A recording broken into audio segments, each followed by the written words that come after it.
Offensive guard, number 55, Andrew McConnell.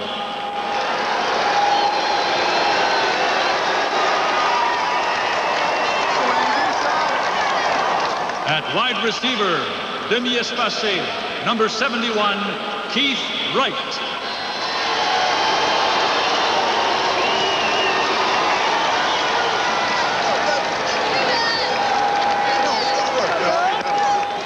At slot back, demi-inséré, number 33, Craig Ellis.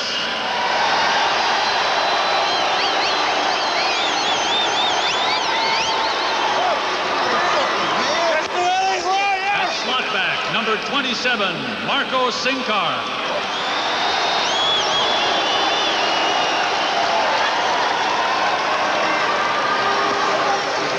At running back, porteur de ballon, number 32, Michael Souls.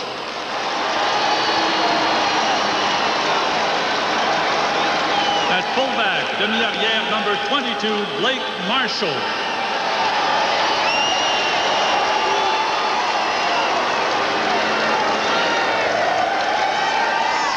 At quarterback, carrière, number 8, Tracy Hand.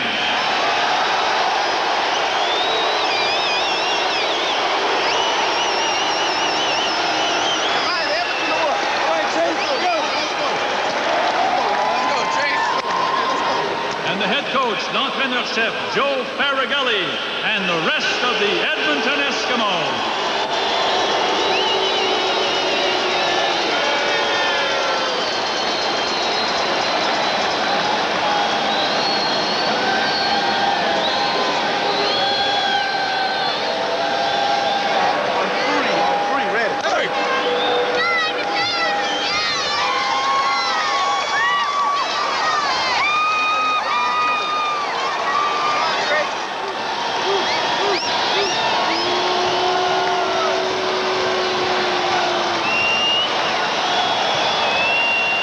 From the Eastern Division champion Winnipeg Blue Bombers, les champions de l'Est à la défensive, here is the starting defensive squad. At left end, number 52, Mike Gray.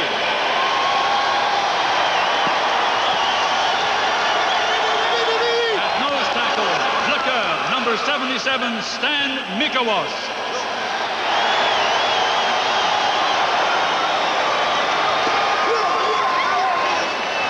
At right end, number 43, Quincy Williams.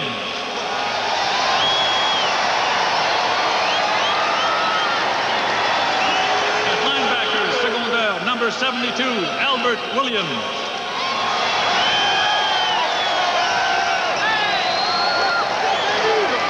At linebacker, number 36, Paul Randolph.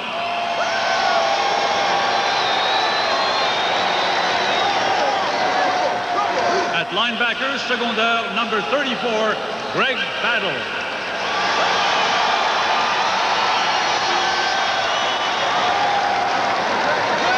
At linebacker, number 35, Tyrone Jones.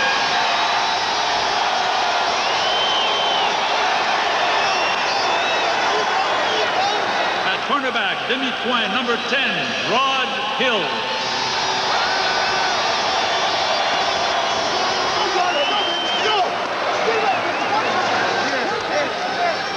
Cornerback number 15, Les Brown.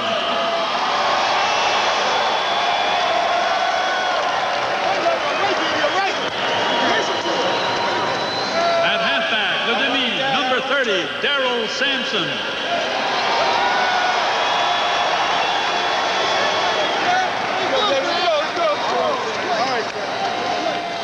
At halfback, number 24, Ken Haley.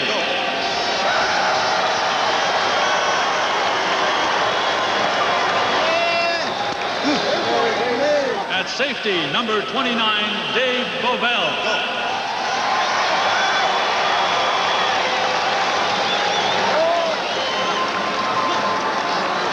And the head coach, l'entraîneur-chef, Mike Riley, and the rest of the Winnipeg Blue Bombers.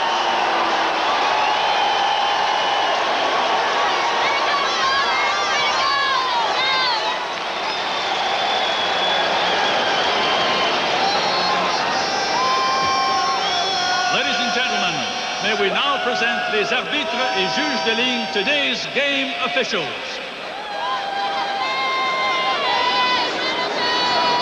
Your referee, Jake Ireland. The umpire, Ken Pickett. The head linesman, Ross Hutchinson. Line judge, Ed Dunn. The back judge, Turk Turtani. Field judge, Al McColeman. Our alternate referee, Dave Ewell.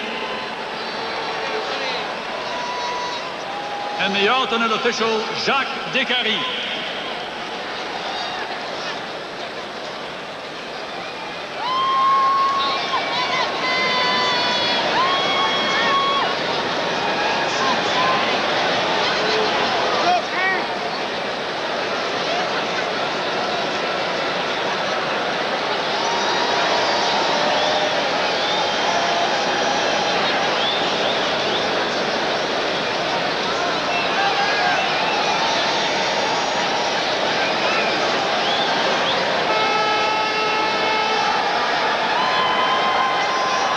We will now have the coin toss.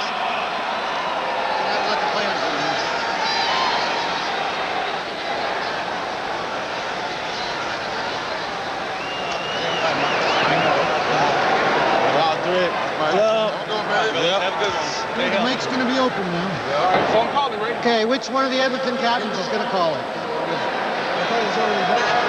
No, the one to the right. Which one of you are going to call it? Captain Bass, call in the air. All right, forward, It is ahead. Winnipeg, you will defer to the second half. Edmonton takes the ball. Edmonton will receive.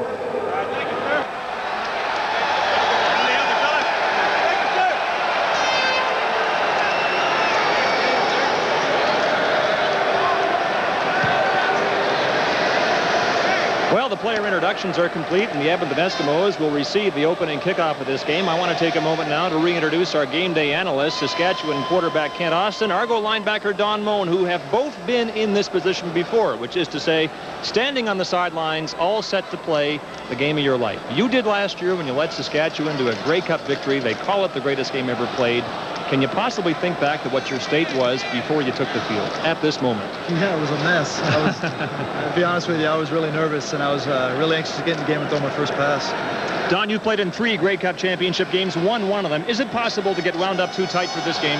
Yeah, I think there's 2 key things that you can't do for a big game. You can't get too uptight, and you cannot be too overconfident. I don't think there'll be an overconfidence factor in this game today. And it'll be up to, we'll see which one of these teams, if any of them, are too uptight. You got to relax. You have to do the things that got you here and believe it's going to take you one more step. All right, once again, I want to remind our audience we'll have the benefit of your inside knowledge, that of Kent Austin of Saskatchewan, Argo linebacker Don Moen, throughout this game and on Live at the Half. And right now, here at BC Place, we're all set for the ceremonial kickoff.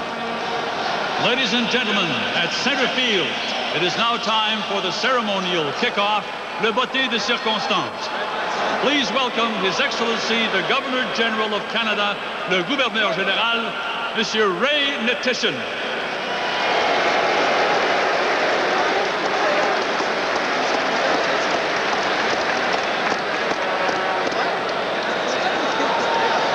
The Governor General's guests sont invités, British Columbia Special Olympian Tanya Paris.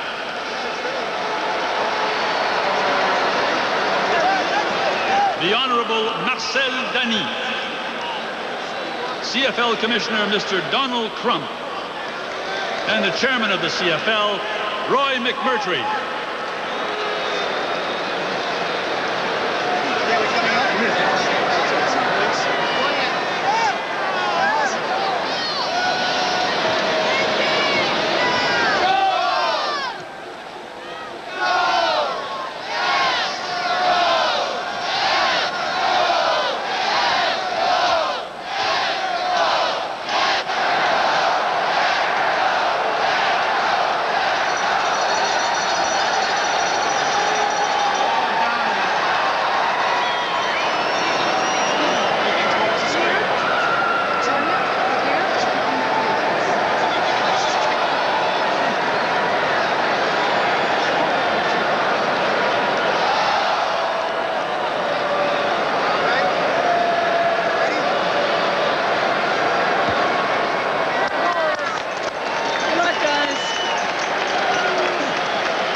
The ceremonial kickoff here at BC Place Stadium has been completed, and that is one that Henry the Gizmo Williams is not running back.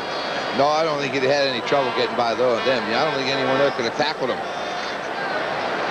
The Edmonton Eskimos favored coming into this Grey Cup championship game, but in listening to the reaction of the crowd when the players were introduced, it would seem the Winnipeg Blue Bombers are the choice of the crowd here at BC Place Stadium. And now our national anthem. At this time, ladies and gentlemen, please rise and join Michael Burgess, star de la production Les Misérables, for our national anthem.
Chance for some final comments from our game day analyst. Don Moen, for the defense, linebackers in particular, is it a matter of making the first big hit to relieve the tension? Yeah, there's no question about that, Scott. One hit, the butterflies are gone, and let's play some football. Same thing for the quarterbacks, Kent. A few completions early, then you can play football. Yeah, the first completion's important. You got to get the nervousness out of you.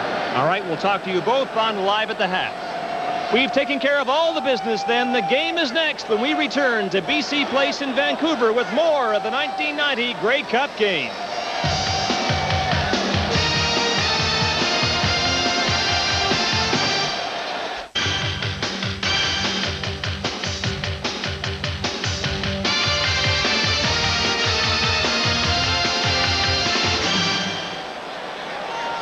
We are just about set to begin this 78th Grey Cup Championship. The Winnipeg Blue Bombers will be kicking off, and that task has been assigned to Trevor Kennard, a native of Edmonton, and a man who is a key figure in Winnipeg's two Grey Cup triumphs in the 80s, 1984 and 1988. Henry the Gizmo Williams and Todd Smith are back to receive the kickoff. They are standing at about the 15-yard line, and this 78th Grey Cup game is underway. It's kicked away from Williams, not surprisingly. It goes to Smith, and Smith is down at the 32-yard line. Matt Pierce was the first downfield to make the tackle. Well, you see right away, right off the start, the Bombers show you they can cover kicks. That is the strength of their specialty teams. You know, they don't have the giz, but they cover them. Well, Tracy Ham had an outstanding game last week. He did about all you could do. There's nothing left for Tracy Ham to do but hopefully carry it on today. Winnipeg will try and give Tracy Ham a lot of different looks. They like to rush a minimum of 5 people.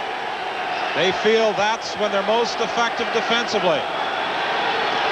There's that 5-receiver set again. Ham throws complete up the middle to Marco Sincar. Get a zone defense on the Bombers right away. They try to drop deep, and when Sincar makes that break to the corner, he's got to decide where he's going. He just sits it down right in the hole, and Ham found him.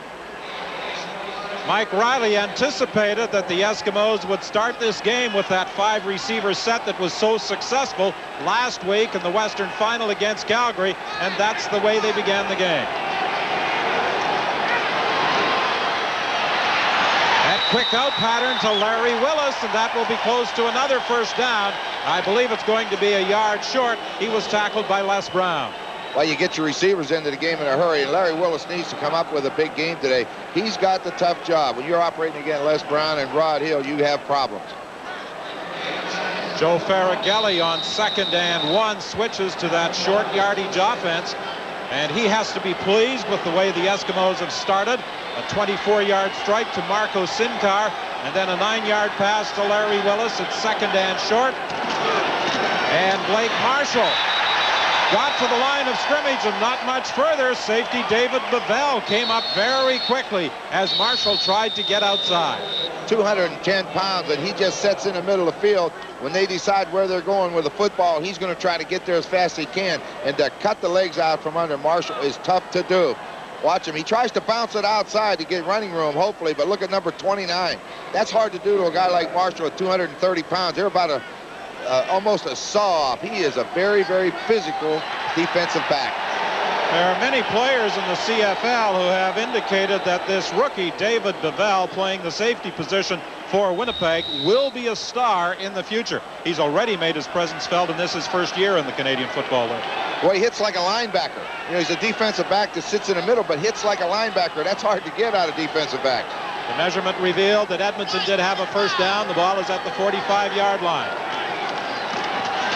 Marshall driving straight ahead for a gain of about 4, maybe 5. He is a punishing runner. He will challenge defensive backs. If there's anything that Edmonton would like to do to get their running game going, is to take Blake Marshall and hit him straight ahead quick. If you try to run wide on the Bombers, the linebacker's speed will get you. But if you can hit that defense and hit it really quick, you can spring a guy like Marshall into the secondary, and as you say, he'll look for somebody to run over. He led the league this year in scoring rushing touchdowns. Movement at the line of scrimmage. That draws a penalty flag, and the pass is complete. And this will be a first down. Larry Willis taken out of bounds at the 34-yard line by Darrell Sampson. They acquired Willis from BC. They felt they needed more speed at their wideout position, and he provides that. Offside. Winnipeg number 52. Decline. The key right here is Tracy Ham is going to mix that count up. He's going to change it. Reason for it, the Bombers try to hit that everything on the run. Get that defense to learn that snap count and hit it on the run. If he changes the snap count, he'll get them jumping around, and he got him early. Mike Gray was the man who jumped that time. Again, that 5-receiver set. Flags go down as there was movement at the line of scrimmage. Tracy Ham, one thing he has done well is learned, as you said, to manipulate that count. That time there was some problem at the line of scrimmage as the Eskimos were in that 5-receiver set again. That's a key thing for a quarterback to learn. You get into a habit of going on the same Edmonton number 8. First down. The same count all the time. You must change it up. If you don't, you give the advantage to the defense. And let's face it, you call the snap count in the huddle, you want the advantage on your side.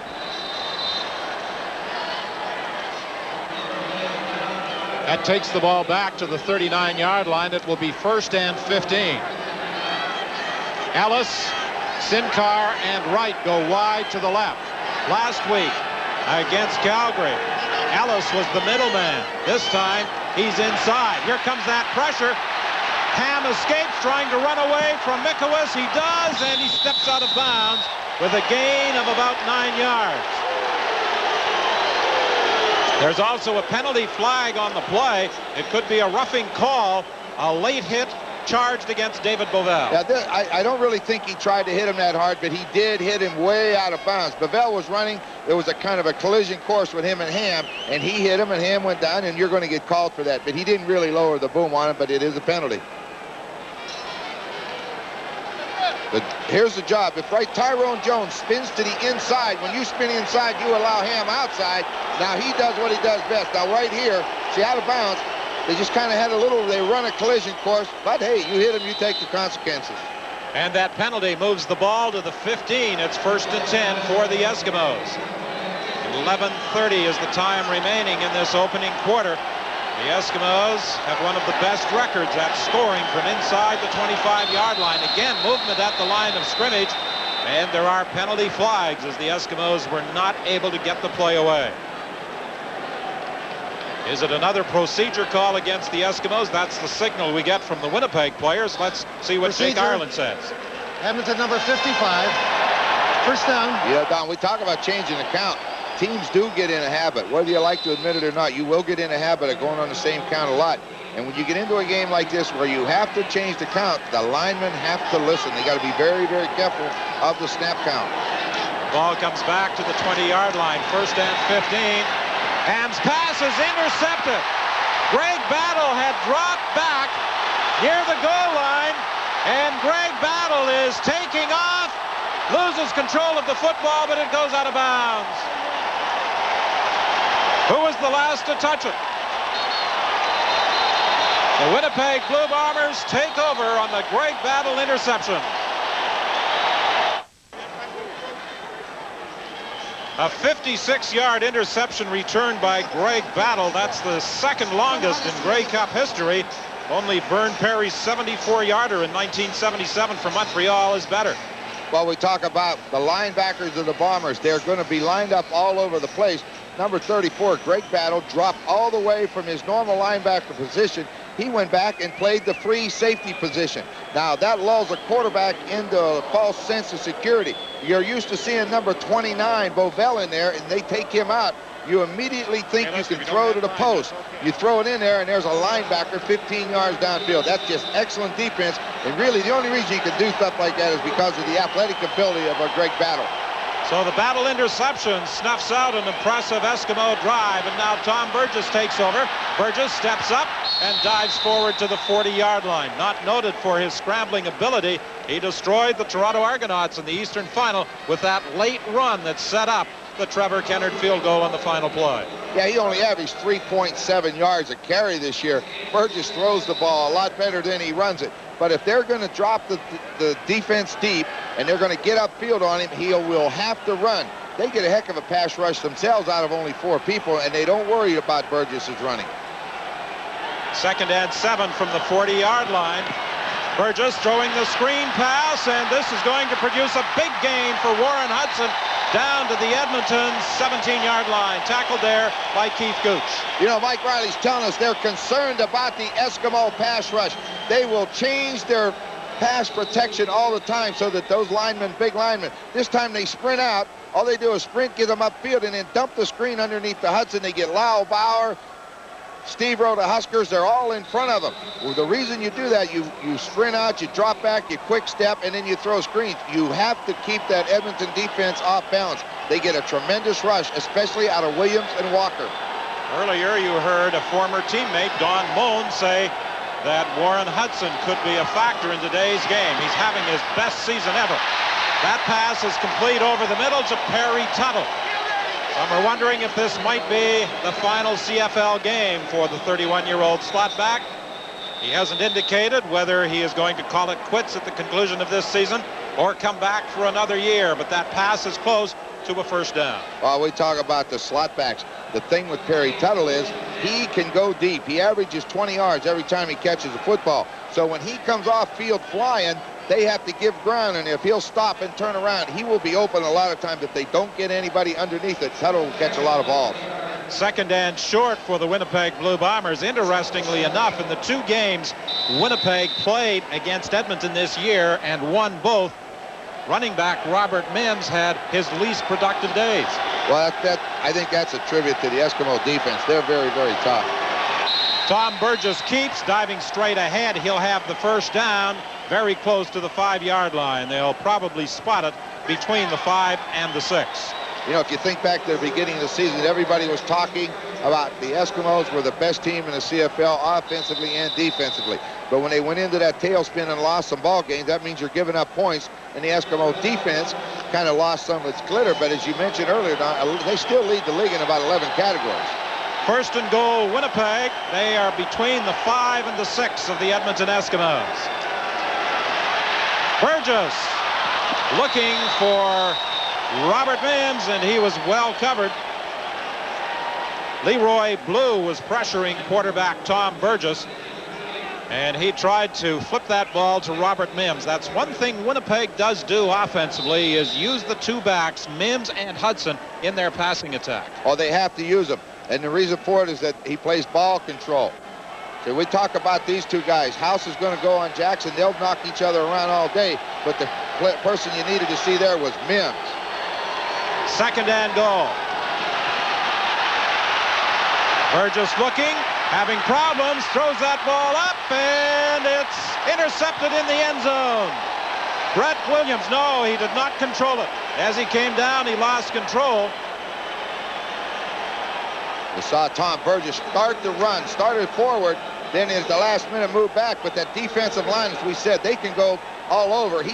Brett Williams took the angle to cut him off, and when Burgess threw it up for grabs, he should have had it. He just dropped it. It hit him right in the stomach. That's one pass Tom Burgess realizes he should not have thrown. Well, here you can see he's tripping and falling at the same time. There's Brett Williams taking the cutoff angle, but the ball went right through his hand, so it's going to give Kennard a chance to get 3 points. This will be a field goal attempt of 13 yards for Trevor Kennard. It is good, so the Winnipeg Blue Bombers are first on the board with 7:49 remaining in this 1990 Grey Cup game at BC Place Stadium. The Bombers are ready for the Eskimos' 5-pack of receivers. Their strategy is to have safety Dave Bavell go one-on-one with Marco Sinkar, and linebacker Greg Battle drops back into the safety position. Because of Greg Battle's turnover, the Bombers are on the board first. Let's go to Steve. Scott, I just talked to Craig Ellis as he went into the game. He said the Winnipeg defense were in man coverage. That's good for him. He's going to have a big day, says Craig Ellis. Don? Well, Steve, when the Winnipeg Blue Bombers score first, they have a record of 7-1. So it's a good sign for Winnipeg that they are leading by a 3-0 score after that Trevor Kennard field goal. The toss to Michael Souls. He cuts back inside, and Michael Souls battles his way to the 44, where he's tackled by Greg Battle. Well, you know, talk about that 5-pack. What has to happen? Like, the Eskimos have changed their set from last week. Craig Ellis is the inside receiver now. They've moved Marco Sinkar outside. I'm interested to see if Greg Battle will go all the way out on Sinkar. If he does, he's going to be a long way from the play. That's going to be an interesting thing to watch after listening to Scott. 7:15 the time remaining in this opening quarter. 3-0 Winnipeg leading. 2nd and 2 for the Eskimos. Blake Marshall hit right at the line of scrimmage, loses the football. Winnipeg claim they've got it.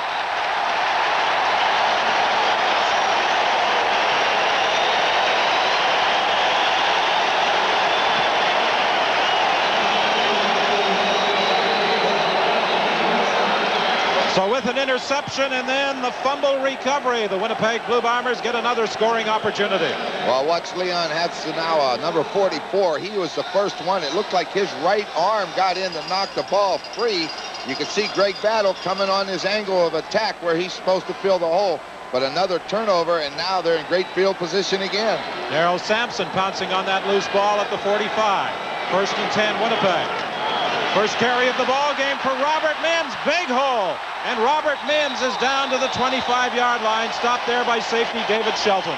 Well, what they do on it is when they get that formation set to the right, Mims sits a little bit deeper in the backfield. And instead of pulling the onside guard, Nick Benjamin, they wall it off. See, number 64 is the backside guard. Bob Molly comes all the way around, and you get a solid wall on the right side from Chris Walby, Laubauer, and Nick Benjamin, and then Bob Molly leads it through the hole, and Mims picks up a lot of yardage. 20 yards for Robert Mims, the leading rusher in the Canadian Football League this year. Again, Mims, this time he stopped right at the line of scrimmage. It's interesting this year that in 8 of the games Winnipeg played, their longest play from scrimmage was 20 yards or less. Well, that's when you talk about ball control. That's the offense that the Bombers have adopted. The reason they play that ball control offense is because of the strength of the defense. The defense turns it over, gets some good field position. They can be a very patient football club. 2nd and 10, Winnipeg. The ball at the 25. Burgess looking to throw. He has time over the middle to Robert Mims for a first down at the 10. Well, we talk about Burgess is a very accurate quarterback. He will find the open man if he's given time. He was just about out of time on that particular play, and then all of a sudden he will find Robert Mims. Watch, Mims checks up, blocking responsibility's gone. Danny Bass has him man-to-man, and just bang, Bass has his back turned to him, and Burgess just zips it in there in a hurry. 1st and 10, Winnipeg from just outside the 10-yard line.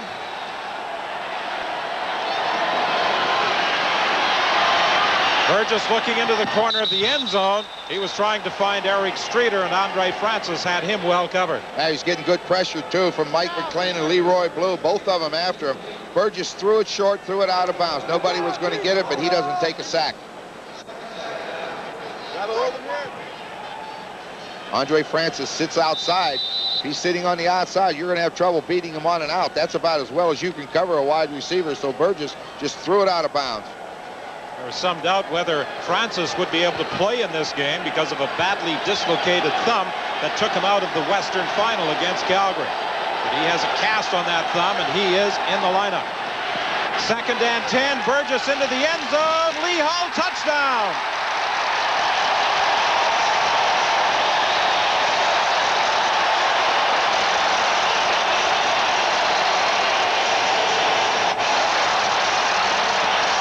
Well, we talk all year long about Tom Burgess. Loves it when you play him in man-to-man coverage. And Keith Gooch is locked up on Lee Hull, and Burgess gets time. Here he comes, inside out. Get by him. Just throw the ball deep. He took his eyes off the ball, turned around to locate it, and Hull just ran away from him. And right in the corner of the end zone, Burgess dropped it right into Hull's arms. And the point after by Trevor Kennard gives the Winnipeg Blue Bombers a 10-0 lead with 4:22 remaining in the opening quarter. We'll be back with the Winnipeg kickoff after this. 2 turnovers and 2 scores for the Winnipeg Blue Bombers. The fumble recovery, the touchdown pass to Lee Hull from Tom Burgess. While we talk about Burgess, watch where he drops it. Right in the corner of the end zone. And when Gooch turned to find the football, Hull just kept going, and Burgess just dropped it in. And you don't drop it any better. It has to come down at an angle. Hull's there waiting for it. A product of Holy Cross, a late season addition to Winnipeg after the injury to James Murphy. Trevor Kennard kicking off. Again, Todd Smith starts back with the ball, and he runs into James West in the vicinity of the 39-yard line. 25-yard run back by Todd Smith. He is partnered on that kickoff return team with Henry the Gizmo Williams, and it would appear that Winnipeg's objective this afternoon is to keep the ball away from Williams. Yeah, they're having a little game down there. Williams and Todd Smith keep changing side, and Kennard just watches for him and kicks it to the side that Smith lines up on. 10-0, Winnipeg leads, 4:07 remaining in the opening quarter. It's 1st and 10 Edmonton, the ball just shy of the 40-yard line. Again, that 5-receiver set, that pass complete over the middle to Blake Marshall, and he'll have a gain of 6 or maybe even 7 yards. Tyrone Jones and Greg Battle both were in on the stop. That particular time, they only rushed 4, and that's very, very unusual. But the linebackers drop out of there. They're in that 5-receiver set, and Craig Ellis is in the inside, and he's trying to go down behind Jones and Battle, but he wasn't open, so bang. Come off underneath and take what you can get, and that's 7 yards. Defensive Player of the Year in the Canadian Football League, Greg Battle. On 2nd and 3 as Tracy Ham throws this one up. It's incomplete. Well, we said they came with 4 last time. They brought some that time. Albert Williams, number 72, was there to put a pretty good hit on Tracy Ham along with Tyrone Jones, and you saw the ball just flutter. Now, you got a little bit lucky. He had an interception down low. He's lucky he didn't get another one. But Albert Williams is a big, big man. Watch him coming from one side and Tyrone from the other. 240 pounds is Albert Williams. That ball just flutters up in the air. Ray McElready stands back at his 30-yard line, the rookie with his first Grey Cup punt.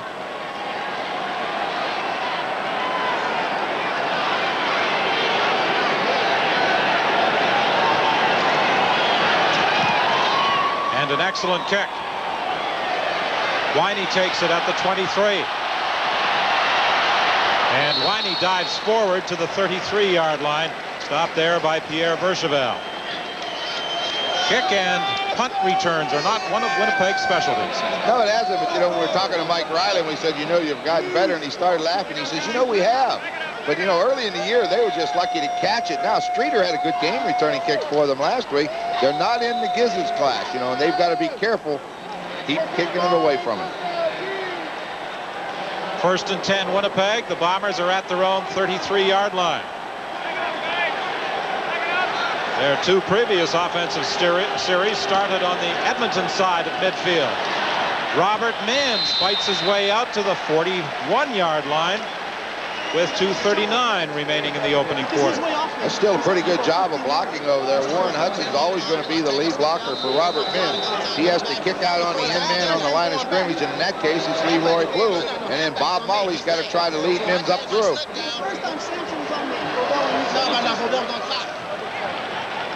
The Edmonton offense discussing the type of coverages they are facing. Burgos throws that pass over on the far side of the field, incomplete. He was looking for Rick House. Catch him in that man-to-man blitz, and you come after Burgess. He reads it fast, and he gets rid of the ball quickly.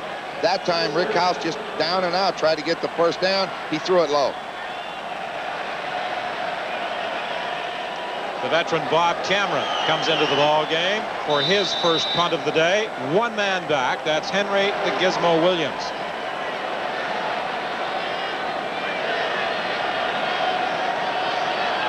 Cameron will be attempting to kick the ball so that Williams doesn't have a great deal of field with which to work. You try to kick it from the hash mark to the numbers. You put it in the middle of the field, you ask for trouble. First man downfield was James West. He forced Williams to turn back inside, and Ken Haley was there to make the tackle. The first man should always make him do something. You know, make him hesitate, turn in. As long as you make him turn in, you're going to get help. Don't let him outside of you. And Haley's done a good job on special teams all year. He doesn't miss too many tackles. Williams was limited to a 9-yard run back after a 52-yard kick by Bob Cameron. 1:45 the time remaining in the opening quarter. Winnipeg in front by a score of 10-0.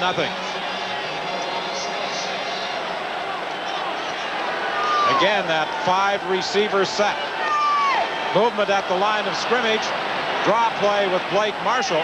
Marshall is stopped for no gain, but this is almost certainly an offside call against the Blue Bombers. I would think so. I didn't see anybody else move but the Winnipeg defensive lineman. I'm kind of watching to see how they're going to handle this 5-receiver set. You know, they talked about moving Greg Battle out. This time they moved 72 Albert Williams out. Jim Mills, Offside. the Winnipeg lineman of number the 43. year in the Canadian First down Football League.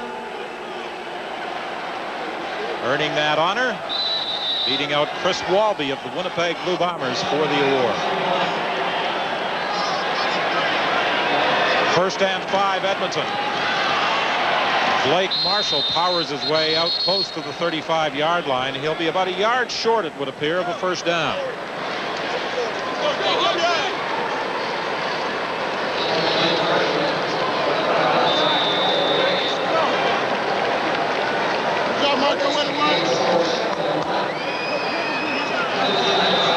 It's 2nd and 1 for the Eskimos.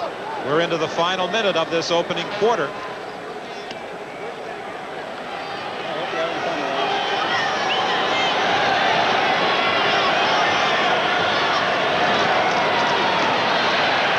And Marshall gets the first down out to the 39-yard line. That's what Marshall has to do. He can't try to be fancy and stop and go. He's not built that way. He's just 230 pounds, and when he runs straight ahead, he's a load. Anything gets in his way, he's going to shove him back a yard. They have an interesting situation with their Canadian running backs. They call their own substitution. They've got Chris Johnstone, Michael Soles, Blake Marshall, And Brian Wallach. Here's the pressure from Tyrone Jones, and he's got Tracy Ham for a loss back at the 28. We talk about the 5 receivers of Edmonton. When they go to the zone defense, it looks like they have a linebacker out on Ellis. But this time they don't. They put Daryl Sampson on. That could be a key later. They bring the linebackers. You can see right here, number 54, Vercheval, has a hard time, cannot even slow him down. And Tyrone Jones, you can't let a guy 250 pounds that can run like he can come free.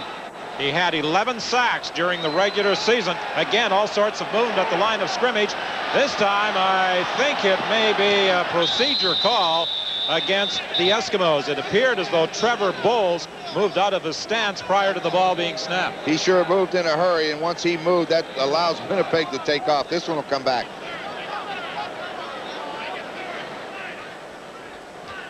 Procedure. Edmonton number 66. Decline. 3rd down. That is also the final play of the opening quarter. The Winnipeg Blue Bombers decline the procedure call against Trevor Bowles. They lead 10-0.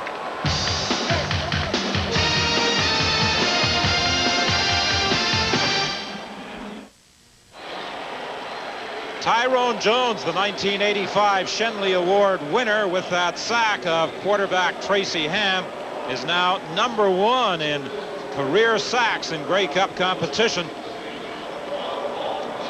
He leads some impressive people in that category. Rick Klassen played most of his career with the BC Lions. Dave Fennell, Dr. Death with the Edmonton Eskimos. Grover Covington, the CFL's all-time sack leader with Hamilton. Another fine kick by McAreedy. Winey takes it at the 18. And Winey is down at the 31. One of the reasons Winnipeg doesn't have great returns is that they place their emphasis in going after a block. Well, when you have Rod Hill, who's had the success that he's had coming after the kicker, and then when they got Rob Crefo, that 6'6" coming up the middle, they put fear in the other team. So they don't worry too much about the returns. They take their chance at blocking them. We so often refer to that statistic, second from the bottom on the left-hand side. That has been the key of the game so far. 2 turnovers, both led to points, a field goal and a touchdown.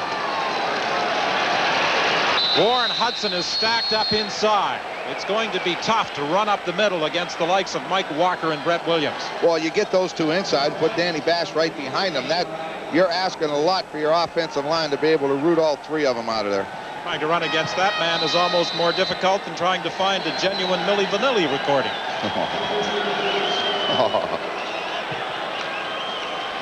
Mike Walker, who came over to the Edmonton Eskimos from the Hamilton Tiger Cats, often double teamed in the team's offensive schemes.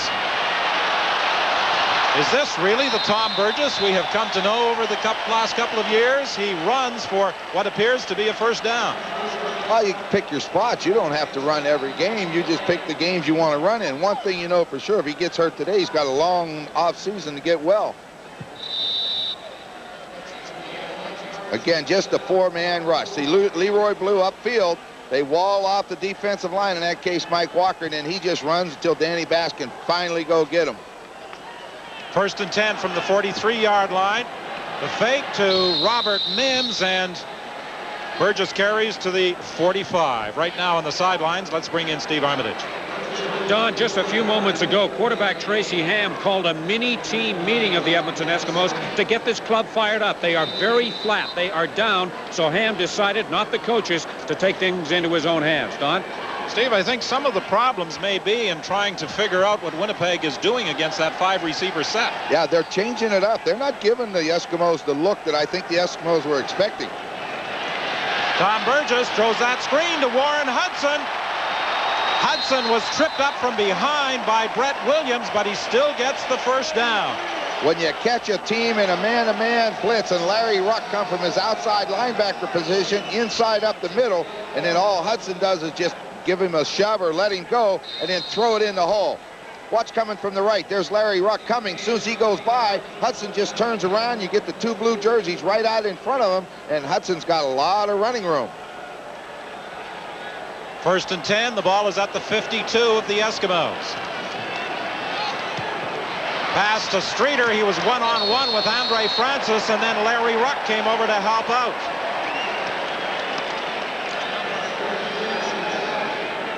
That's the reason on a stop pattern like that, Don, you always try to turn the receiver back to the inside because you will get some help. All right, he stopped.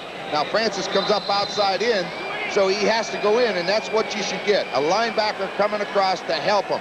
Ruck with a 20-yard run just drops him. You're not big enough to mess with Larry Ruck. A graduate of the Saskatoon Hilltop Junior program. It's second and about 6.5. Mims on the draw play. He loses the football. Mark Mathis has it. Mathis still on his feet. He's running a long way, and he's back at the point where he originally scooped up that loose ball, but it's a big turnover as the Edmonton Eskimos will take over with 11:08 remaining in the half.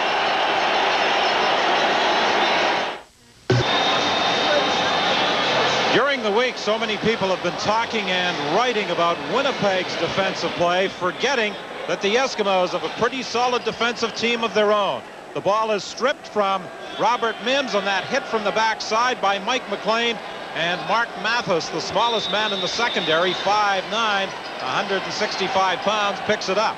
Yeah, the bad thing, he should have just fell down. He brings it all the way back over. I think he's trying to return it, to where it was. He only's 5 yards away from where he picked it up. That's his net gain on the return. 1st and 10 Edmonton from their own 44-yard line. That quick pass to Marco Sincar, who takes a hit from Dave Bovell. This game's going to be a very, very physical game. But here's what we want to finally going to look at, Don. We talk about that 5-pack of the Eskimos. They set the receivers up. The man inside is Craig Ellis. Now, last week he was out in the middle where Marco Sincar is. They have made the switch for a reason. If Winnipeg is going to blitz a man-to-man, then Dave Bovell has to cover him, and that's what they're hoping. That's the matchup that they're looking for, and it looks like, wow, they're not going to get that matchup regardless. Pressure from Randolph. Ham gets away, now being pursued by Williams, but gets the first down. Brought down by Darrell Sampson. It looked as though Randolph had him for a big loss. While we talk about athletic ability, Tracy Ham showed all the athletic ability in the world. He is almost down, but watch him bounce away from the shots. Albert Williams, 72, comes from the outside along with Paul Randolph. But look at that. He just pulls away, and up here he can see the 1st and 10 marker, and he is trying to get to it. Lowers the head right here. It's going to be first down for the Eskimos. 1,096 rushing yards this season for Tracy Ham.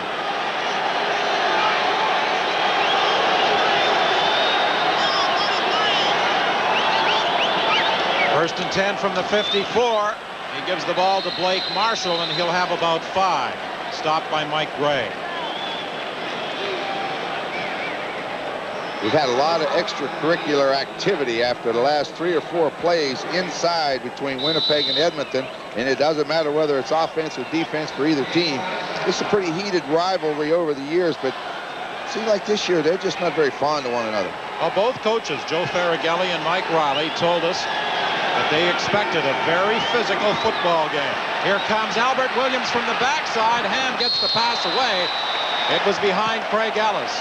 And one of the reasons it was behind Craig Ellis, Ham had to throw it a lot earlier than he wanted to. And what they're doing in a secondary with it, they wanted to get Bovell on Ellis, but they're not getting him. What they're doing when they're in man-to-man cover, they are bringing Haley inside to cover Ellis right here. See, he's got him man-to-man. All this is a crossing pattern. You get the collision, but Ham didn't have a chance to throw the football. Haley and Bovell ran into each other on that crossing pattern. McAreedy goes back to the 45-yard line with 8:46 remaining in the half. Edmonton trailing by a score of 10-0. Winey and Streeter are back for this 3rd down kick, and it's another good one by the rookie. Winey lets it bounce into the end zone, and he draws a no-yards flag. He had Shelton trapped inside. An alert play by Ken Winey. It looked as though it was going for a single point. It will not.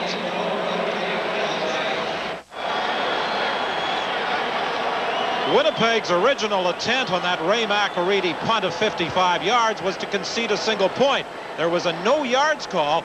Winnipeg has declined. They are going to give Edmonton the single point.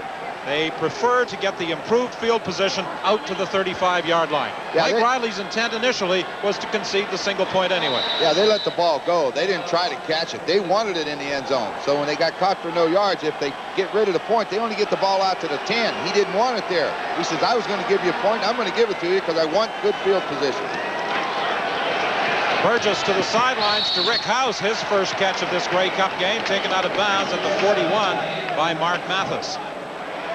Rick House, the leading receiver this year for Winnipeg. Winnipeg did not have a receiver with 1,000 passing yards. No, I was a little bit surprising, but I think basically it comes down to the injuries. You know, Murphy was in there for a while. Tuttle was in and out. When you don't have the guy in there all along to be your big gunner, you're not going to get the 1,000 yards. When you look at Edmonton, Larry Willis had 1,000 yards, but most of them were with BC.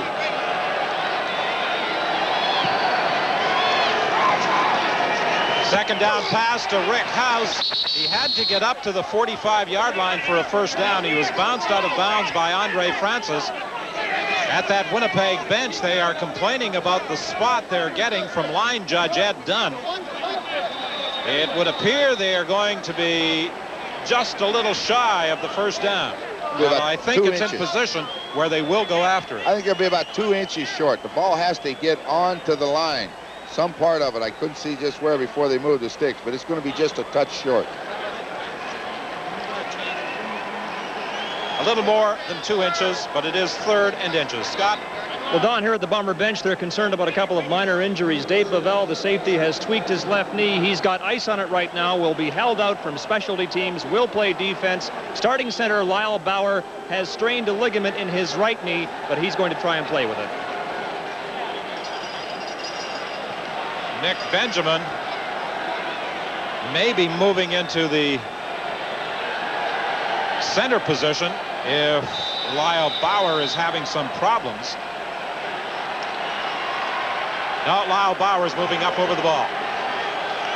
On 3rd down, they drive straight ahead, and they get the first down. They had to be beyond the 45-yard line, and they have succeeded. You notice how they came out of the huddle in a hurry. They got up there to the ball and got down. Get all the weight forward on your hands, because all you want is that initial impact off the line of scrimmage to allow Burgess to fall across that line. He got almost a yard and a half. So very hard to stop them when they get down behind those shoulder pads. Mike Riley had some very complimentary things to say today about Tom Burgess. He said he has learned to play our offense according to what we do on special teams and defense. Long throw for Perry Tuttle, incomplete. It's not often he'll go downtown. No, but the thing that we know Tom Burgess will do, if you give him the man-to-man coverage with the blitz, and if he will read it as quickly as he does, he knew he had the guy he wanted. The guy he wants is Tuttle, the slot back, one-on-one on Mark Mathis, in a straight sprint to the goal line. Rather than take the chance and wait, he just throws it up high and hopes that Tuttle can run and get it. That time he couldn't. Gary Durchik doing some work at the Edmonton bench. He's the offensive line coach. And he obviously is explaining what those offensive linemen have to do in order to try and pick up those blitzing Winnipeg linebackers. Yeah, they're getting a lot of heat. What he's got to do is reassure them that what they talked about all week is still good and that they are doing that. They just got to execute a little better. 2nd and 10 from the 46. Burgess again going deep, and this is way over the head of Eric Streeter. He was bumped by Andre Francis as he tried to come off the line of scrimmage. He had no chance. Francis had him covered like a blanket. He could not get a step on him either way. Francis took the good line on him, and when he come off, he gave him the initial bump, and then he just ran with him, but he was in complete control. 6:27 is the time remaining in the half. The Winnipeg Blue Bombers leading by a score of 10-1. Saw that big cast on the right hand of Andre Francis. That's protecting the dislocated thumb. The injury suffered last week against the Calgary Stampeders. Cameron stands at his own 31-yard line. That ball way over his head. However, Cameron will get time to get the kick away. And it takes a good Winnipeg bounce. Shelton picks it up at the 38 and is bounced out of bounds at the 40. Winnipeg was fortunate there. 6:03 is the time left in the half. Prior to kickoff today, CFL Commissioner Donald Crump made a special presentation to honor members of the armed forces currently in the Persian Gulf and those who are heading there soon. Commander Oakley, on behalf of the Canadian Football League, I'd like to dedicate today's game in honor of the forces serving in the Persian Gulf. And would you please accept this ball in remembrance of that? Thank you very much, Mr. Crump, and I'm pleased to accept it. And thank you much from Admiral Cairns, the ship's companies of Rescue Huron, and indeed all the armed forces personnel here today. And we sincerely hope that all those difficulties in the Persian Gulf are resolved soon. Eskimos have gone away from their 5 receiver set. Now they're going to come back and try to play the normal style of ball they played most of the year. 1st and 10 from the 40-yard line, and Blake Marshall gets a pretty good hold for a gain of about 9 yards.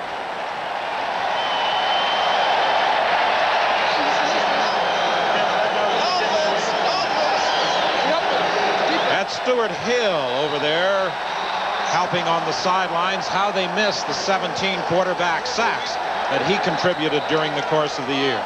Well, Stuart Hill and Reggie Taylor, you just cannot take people out that are so vital to you.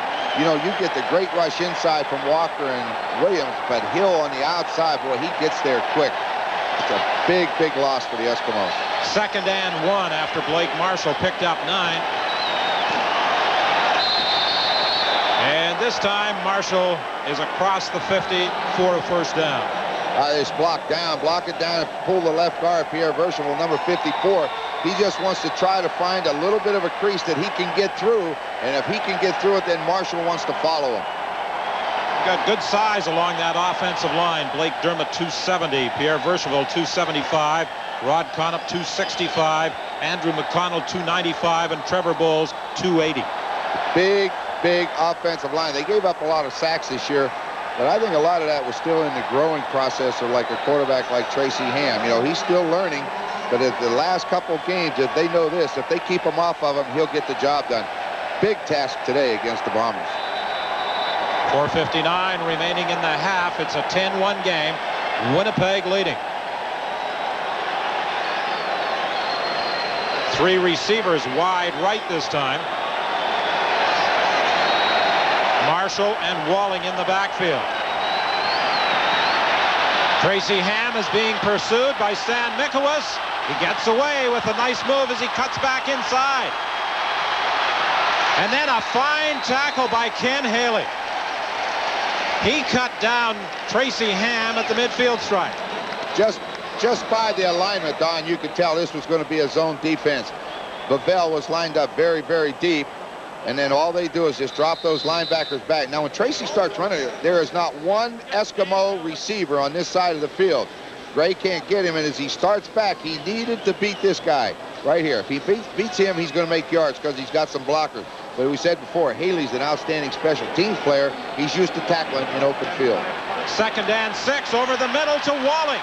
Brought down by Babel, but not before Walling picks up a first down at the 45-yard line. One of the reasons Edmonton went to that 5 receiver set last week against Calgary was that Brian Walling was injured the week before against Saskatchewan. So Joe Farragelli made that decision, put in that type of game plan against the Stampeders. He experimented with it early in this game and now has reverted to the more conventional offensive set.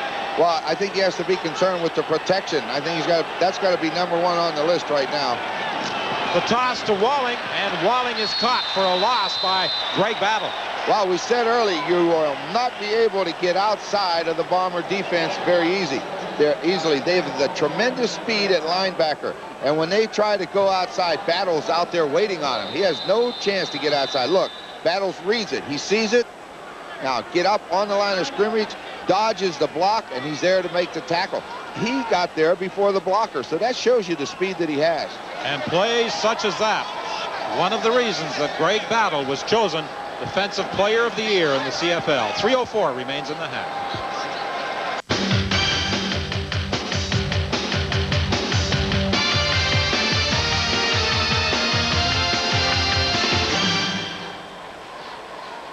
10-1, the Blue Bombers lead the Eskimos with 3:04 remaining in the first half in this 78th Grey Cup Championship at BC Place Stadium. Battle dropping Walling for a loss of 1. It's 2nd and 11 Edmonton from the 46-yard line.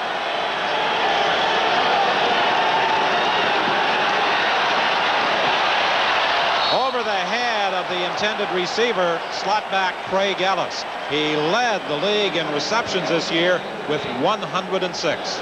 Tracy Ham that time got back in the pocket, but the pressure, he's getting so much pressure in him, he can't set those feet and run. What you want to watch for is watch him. He can't get set. His feet are continually moving. Watch him. See, they're going, and he throws off balance, and as a result, he throws it too far out in front. If he could get the feet set and step forward and throw, boy, he had Ellis wide open, but he wasn't able to, and that's that pressure from those Winnipeg linebackers. Impressive punting so far by the University of Western Ontario product Ray McArady. And it would appear that the Eskimos are a man short on their punt team, and as a result, they're going to take a delay of game for that extra man to get out there. And there's the whistle. Joe Farragelli is asking at the bench, what happened? Yeah, you saw him turn around and look right away to the bench. Who is supposed to be out there that isn't? Still 3rd down. So that takes the ball back to the Edmonton 54-yard line. It is still 3rd down. That's the time remaining in the half. 2 minutes, 49 seconds. Winnipeg in front by a score of 10-1.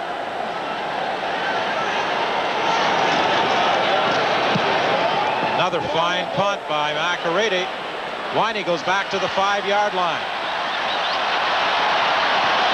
and dives forward to about the 24. Scott? Down on Live at the Half today, we'll check in with some Canadians who are watching this game in Fort Lauderdale, Florida. We'll talk to the head coaches. We'll watch some of the halftime show here at BC Place. We'll hear from our game day analysts, Kent Austin of Saskatchewan, Don Moen of Toronto, and Hall of Fame commentator Don Whitman will have some analysis of his own with another member of the Hall of Fame, Ron Lancaster. Yes, we're pleased to say that Don Whitman was inducted yesterday into the Canadian Football Reporters Hall of Fame. Congratulations, Don. Thank you, Scott. Those fellows show up every year at the Grey Cup game and obviously enjoy themselves. Robert Mims was caught by Michel Bourgeau. He wasn't going anywhere. And that is typical of the way these teams have played this year. Edmonton shutting down Winnipeg's ground game. Yeah, this is what you expect. This is what I expected coming into the game. They would try to run Mims inside, but let's watch it. Here goes Molly again trying to get up through. But look at this. Michel Bourgeau from the backside. When they pulled Bob Molly, he came right down the line of scrimmage and just took him right into the ball carrier. 2nd and 13 after that loss of 3. This is deep for Winey. Makes the catch. And they're ruling it's a good one up at the 54-yard line. Mike McLean was protesting that Winey was out of bounds, but he managed to keep those feet inside the white stripe for a gain of 33. This is what they refer to as an out and go or a wheel pattern by the inside receiver. They ran Streeter off, but coming from the outside is Winey. He turns upfield. Mark Mathis chases him. He's got 1 foot inbounds when he catches it. Legal play. Referee was right on it.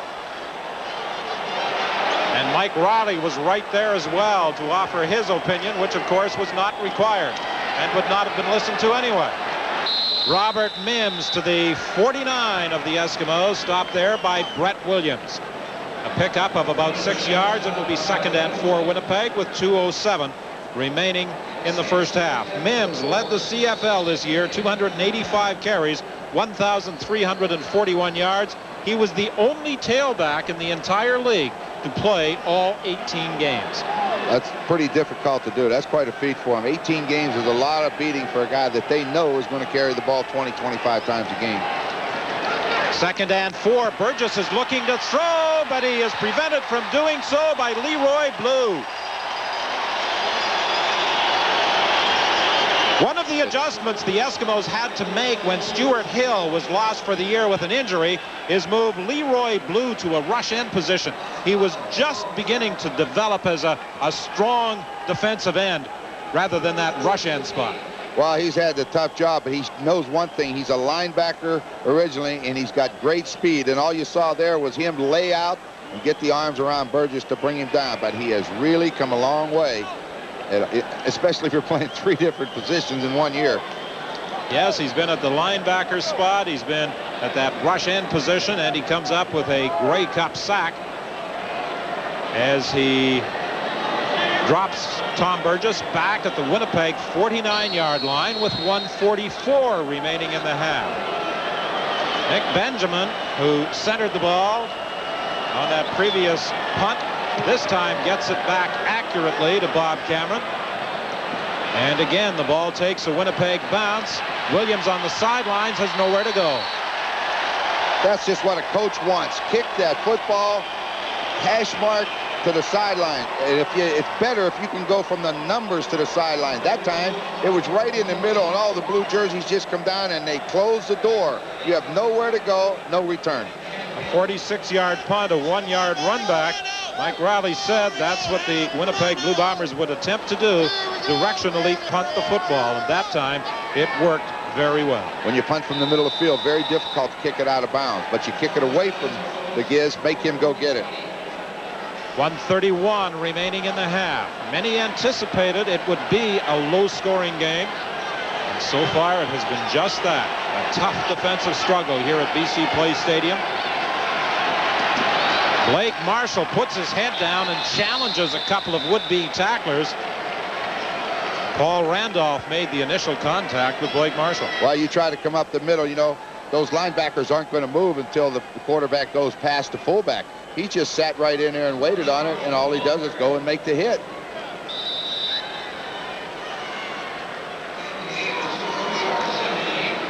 A pickup of 2. It will be 2nd and 8. 1:16 left in the half. The Eskimos came into this Grey Cup game as the favored team. One of the reasons is the receiving skills of Craig Ellis, who has a first down out to the 38-yard line. Stopped by David Bovell. He finally got the man-to-man coverage that he wanted, and he got enough time to throw the football.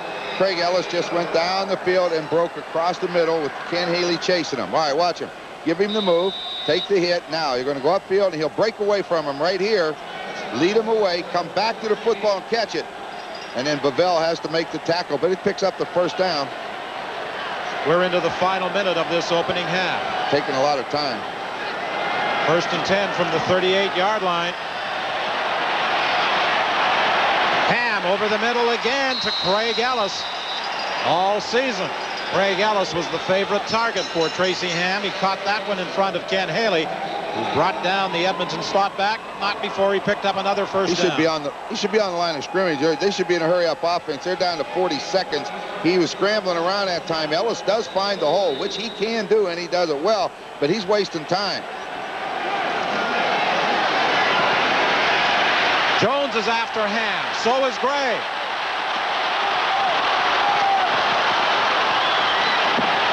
Ham goes out of bounds about a yard short, it would appear, of a first down. He used 23 seconds. When the ball was snapped on the clock, there was 48 seconds left. He ran around with that football, scrambling around. He couldn't get rid of it. He had nowhere to throw it. Here they come. The linebackers got him corralled. He can't step up. And we said in the pregame, Don, we're talking, he's not going to be able to outrun him too often outside. This time he was lucky, but they're getting those ends upfield. But still, he's down to 25 seconds. Greg Battle seems to be shaking up a little bit down there. That's who they're looking at. Winnipeg has been shifting their linebackers. James West was the designated import coming into the game. He has gone into the ball game replacing Paul Randolph on occasion, and they've been flip-flopping those linebackers around. And if Greg Battle comes out, they are in the fortunate position of having that 5th linebacker dressed for today's game. Yeah. Well, it's funny. We were talking with Mike Riley a little bit before the game, you know, and he was talking about, you know, he would have liked to got Petway back on the roster. But you see Greg Battle, he just pulled something It was never no contact or anything. He just turned to run with Marco Sincar, and he pulled up lane. So as it's going to look like it's going to turn out, it's a good thing they got James West dressed for this football game today. So Greg Battle will come out. James West will go in. He missed 7 games as the result of a broken arm. 2nd and 3 for Edmonton. The ball at the 50-yard line. Quickly inside to Craig Ellis for a first down. See, this is what I was expecting Tracy Ham to do. If they're going to fire those linebackers like they like to do, you just stand up and throw that football over top of them. Craig Ellis sees that linebacker go. He's a very, very smart receiver. He'll find an open area. You give it to him. Craig Ellis provides the Eskimos with a first down. 20 seconds remaining in the half. Tracy Ham gets that pass away over the middle, and a Craig Ellis reception provides the Eskimos with another first down. 4 That's what we have. passes. Tracy Ham, Craig Ellis show right now, just down and across the middle. But 13 seconds, he's still got to get ready. There he comes, wide open, zone defense. Find the hole, make the catch. Haley chases him across and makes the tackle. But they got time for 2 plays yet. Ham 4 for 4, throwing the football 56 yards. Keith Wright in the end zone. Knocked away by Les Brown. Great coverage by Les Brown. You know, he give him a step, 1 step, and then all he did was run with him, looking back at the football all the way down the field. And when that ball was in the area, Les Brown just turned around and bats it down. All right, watch the coverage. Look at Les Brown. Look, look, look. He's got him inside. Now he's watching the football. Watch him close. Right? Just go up with that right end. That's all you have to do. Les Brown does it well. We talked about them in the opening. They are great corners, Hill and Brown. Well, Mike Riley's feeling was that Rod Hill and Les Brown could handle the Edmonton Eskimo wideouts, Keith Wright and Larry Willis. Ray McErady will be attempting a 37-yard field goal. And it is good. 1 second is the time remaining in the first half, with the Winnipeg Blue Bombers leading by 6 points. Well, it's been a good football game. I like the way we called it. It was going to be a defensive battle. I didn't think it was going to be a runaway, high-scoring game. The 2 turnovers of Edmonton in the first 2 possessions, that's the difference in the ball game right now. 23-20 the first time they met, and that was Edmonton's lowest offensive production of the year. 48-25 the second time they met, and that 48-point total represented Winnipeg's biggest scoring spree of the season. They're checking the right foot of Winnipeg linebacker Greg Battle. The Blue Bombers are going to be quite content to snap this ball and head to the dressing room, enjoying a 6-point lead in this 78th edition of the Grey Cup game. Tom Burgess with 1 touchdown pass to Lee Hull following an Edmonton fumble. Earlier, Winnipeg had a field goal from Trevor Kennard after a Greg Battle interception. Right now, let's bring in Steve Armitage. Thank you very much, Don. Joe Farragelli, the head coach of the Edmonton Eskimos, is with me. Joe, that's a good way to finish the half. You put some points on the board. Well, yeah, it was good to put some points. We played a terrible game, you know, coughing up the ball, mistakes. I don't know if we're tight or whatever it is, but considering that, we're only down by 6 points, so we'll have to straighten them out. Did the Bomber defense give you some new looks that you weren't expecting? No, same thing. You know, when we calm down and don't jump off sides and just throw the ball and run it, we're okay. Towards the end of the half, you seemed to be able to get the Tracy Ham, Craig Ellis combination going. Right, yeah, they were running some crossing patterns, and Craig was open. We had a lot of time to throw the ball, and we completed. You're right about the team looking a little flat, a little down. Yeah. Can you explain that? No, not really, but if you let me go, I'll get in the locker room and find out. Now, what are you going to say to these guys in the dressing room at halftime? Well, you know, we're down by 6 points. We played a terrible half. Imagine if we'd have played good, what could happen. So I think that's the message. Joe, good luck. Right, thank you very much. Let's go to Scott. Steve, I'm with Mike Riley, the head coach of the Winnipeg Blue Bombers, who lead by 6 at the half. And, Mike, I suggest you have that lead because you were prepared for the Eskimos' 5-pack of receivers. That made a big difference early. We did a good job. Greg Battle made a big play early in the game on a drive that they had going. And, you know, besides that, it's been a hard-fought half, and I hated to give up those points there just before the half. Happy with the pressure you got on Tracy Ham because you knew that would be a major factor in this game. It is a major factor, and we just have to now finish some of those plays off. We had him corralled more than we got him, and he's done an outstanding job at taking off on us, so I hope that we can just hold him, make some plays on him in the backfield now. Thanks for your time, Mike. I know you want to get to the room. Scott. Well, Don, the Winnipeg Blue Bombers came into this game as 2.5-point underdogs. They have escaped the first half with a 6-point lead. Leading by 6, and Ron, I think the game is pretty much gone as you anticipated it would. Yeah, both defenses are dominating. I got a kick out of Mike saying that they got to do a little bit better job of corralling him. I think they've done a heck of a job. He's only managed to escape that rush maybe 2 or 3 times, and they've had the rush on him every time he's gone back to pass. Much has been made of that 5-receiver set, but it's not really that much different from what the Toronto Argonauts throw at you with Pinball Clemens. Yeah, it's really not complicated. It's just a different set than Edmonton's normally plays. They put 3 receivers to one side, 2 to the other, with Blake Marshall in the backfield. Winnipeg's going to come after that thing, but they haven't got the matchup on it that they thought they were going to get from the Bombers. 10-4, Winnipeg leads Edmonton at the half, and live at the half from BC Place Stadium will continue after this.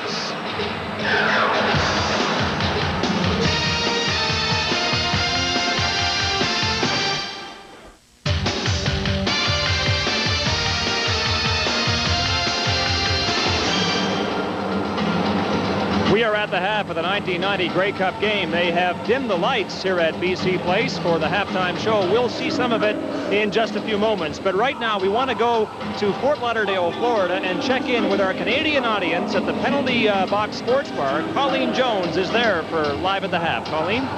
Thank you, Scott. We're at the Penalty Box live. We're watching the CFL on CBC. All kinds of Keen fans here having their Grey Cup party in Fort Lauderdale, and they're having a great time, as you can see. Now, the owner of all of this is Rosie Paymon, who many Canadians know because he used to play in the NHL.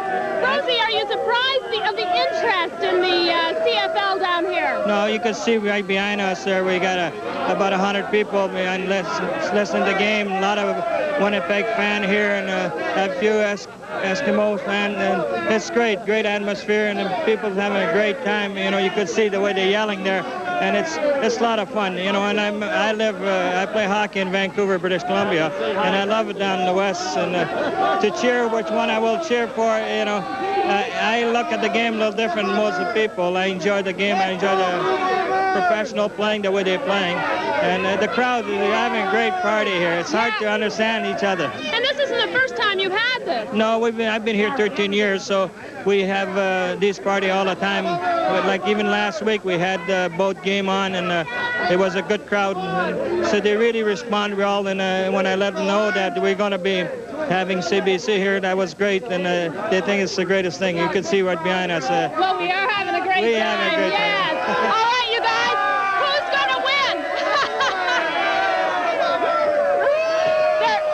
They're split here, Scott, about who's going to win this game, but they are having one great Cup party here in Florida.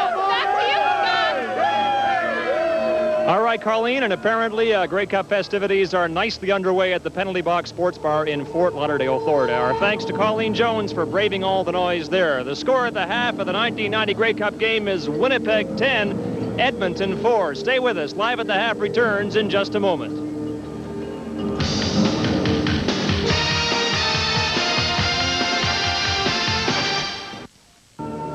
Welcome back to BC Place at halftime of the 1990 Grey Cup game. The halftime show this year is called Stronger Together. The theme is unity. It has a cast of 450, one of them vocalist Dee Daniels. Let's watch her perform now.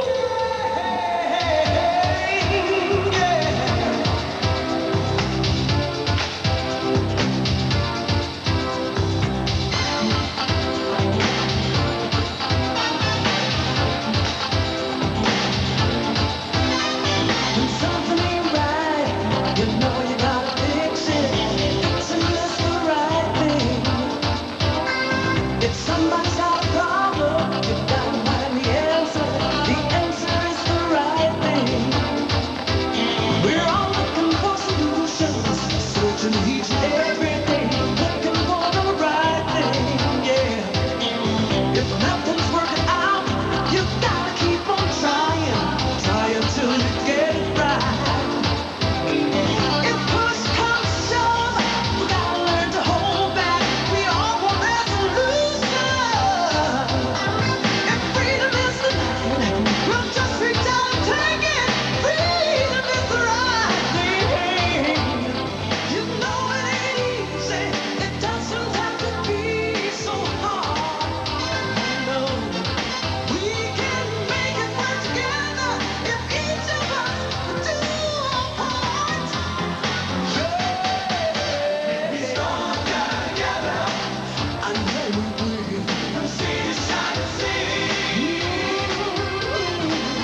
Welcome back to BC Place Stadium. A 6-point spread in this 78th edition of the Grey Cup game. Any key plays in that first half? Yeah, there sure were. One that hurt a drive and one I think we're going to see again. The first one we're going to look at is Greg Battle's interception. We were told that they would take David Bovell out of the middle and they would replace him at free safety with Greg Battle. Now, you see the linebackers, they're drawn there because of a blitz. When Blake Marshall steps up, Paul Randolph will cover him. But watch where Greg Battle goes. He drops 15 yards right on the hash mark, right in front of the quarterback. All he does is read Tracy Ham and go to the football.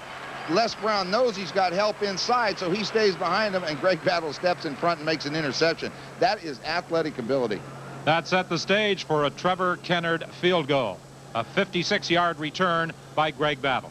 Now, I think we'll see this play again. This is the screen. The key players are Nick Benjamin at the right guard position, number 68. The center, Lyle Bauer, number 59. Now, Larry Ruck is going to come from his linebacker position into there, and we're going to see Hudson hit him and set this screen just the way you draw it up in practice. This is very, very well executed. Here they come. Watch them. Larry Ruck's going to try to get him now. Right here. That's excellent. Bump him and let him go, and then you get that ball in the back's hand with two blue jerseys out in front of him. I think we have to see this some more, Don, because that pressure's starting to get close to Burgess. We need some more screens. 10-4 is the halftime score from the booth. Let's go to the sidelines and Scotto. All right, Don, and here on the sidelines, the house lights just now starting to come back up at BC Place following the halftime show that entertained this crowd. And the second half of this game is up next when we return to BC Place in Vancouver with more of the 1990 Grey Cup game.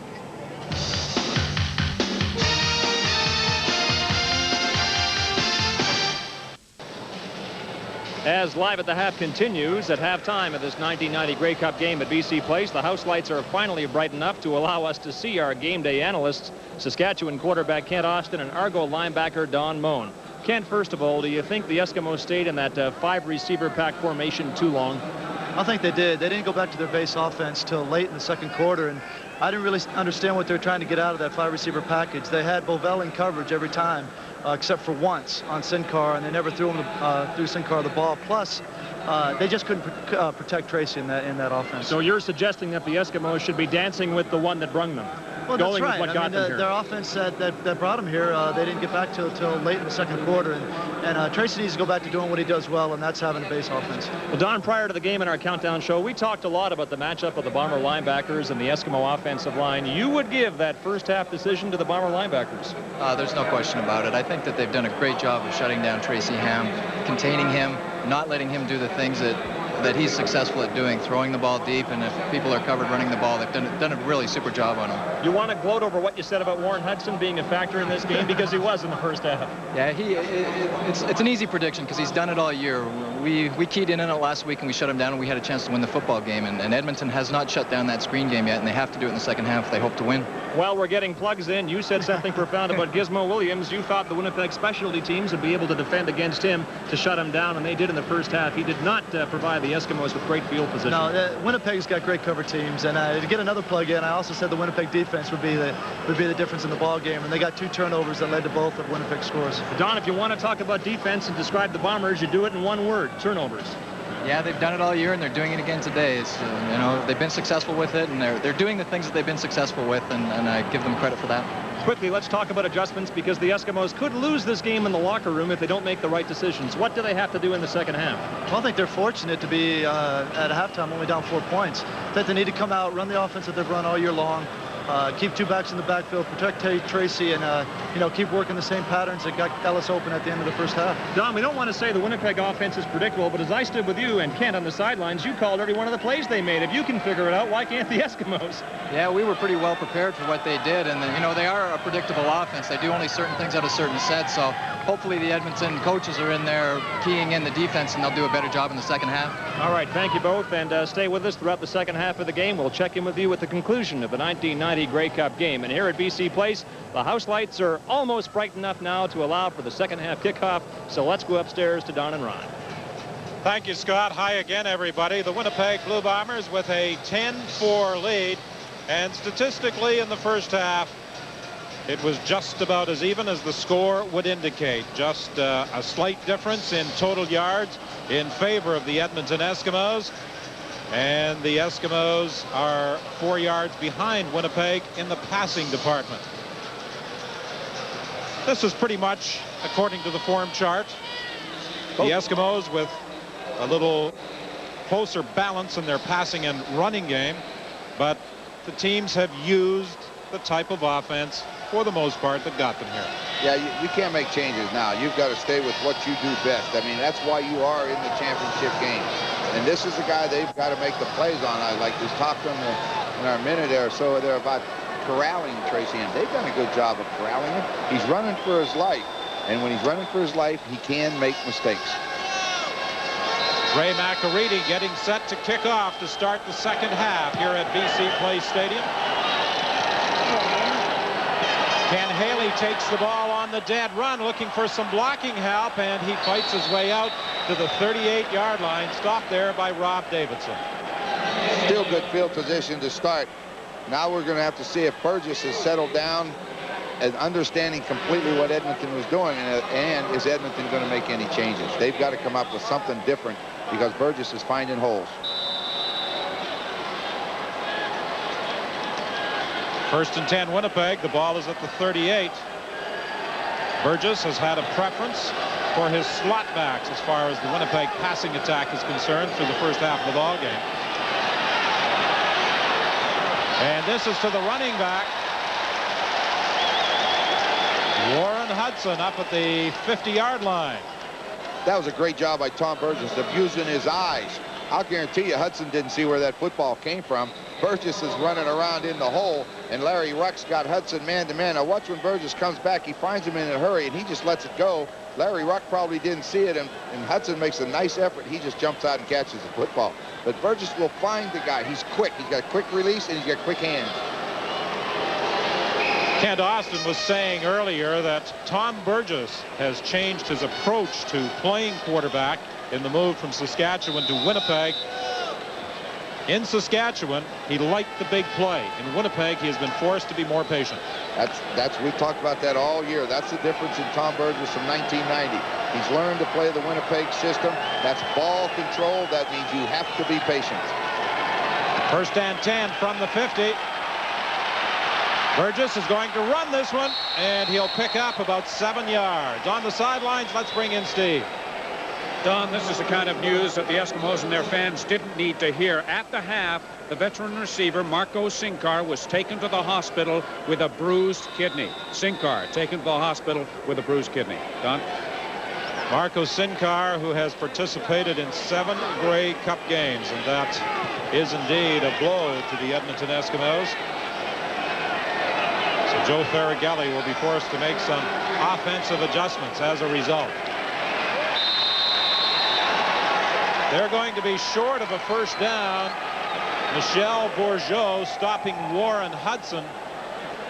It appears about 2 yards away from first down territory. Yeah, I think you kick the football. Watch Danny Bass get to him.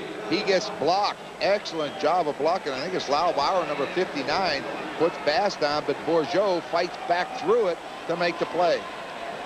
So Bob Cameron enters the ball game with his first punt of this second half. Nick Benjamin will center the ball again, and Bob Cameron is hoping that it comes back accurately, not like one earlier that sailed way over his head. This one is high, but he brings it down and gets away his best punt of the ball game. And Greg Battle was downfield quickly, and with help from Nick Benjamin, they bring down the Gizmo. No return after a 46-yard kick. It will be first and 10 Edmonton from their own 5 when we return. Winnipeg linebacker Greg Battle injured his ankle in the first half. His ankle appears to be okay, but now trainer Ross Hodgkinson is concerned with his left forearm. He appears to have injured himself in making the tackle on the Gizmo down at the 5-yard line. So that means that James West and Randolph are in at those middle linebacking positions. Tracy Ham looking over the middle. It's incomplete. He's been going to Craig Ellis on almost every pattern for the last 6 passing attempts, and that time Craig Ellis was unable to hang on. Yeah, let's tell you, we may get a good look at this. He's got man-to-man from Darrell Sampson. Watch, the ball is thrown. You see that head turn before the hands grab the football. You know, the best receivers still make the rookie mistakes, and that the big thing you have to do, catch it before you run. 2nd and 10 from the 5-yard line. Ham will try and run for a first down, and he is going to be stopped at the 15.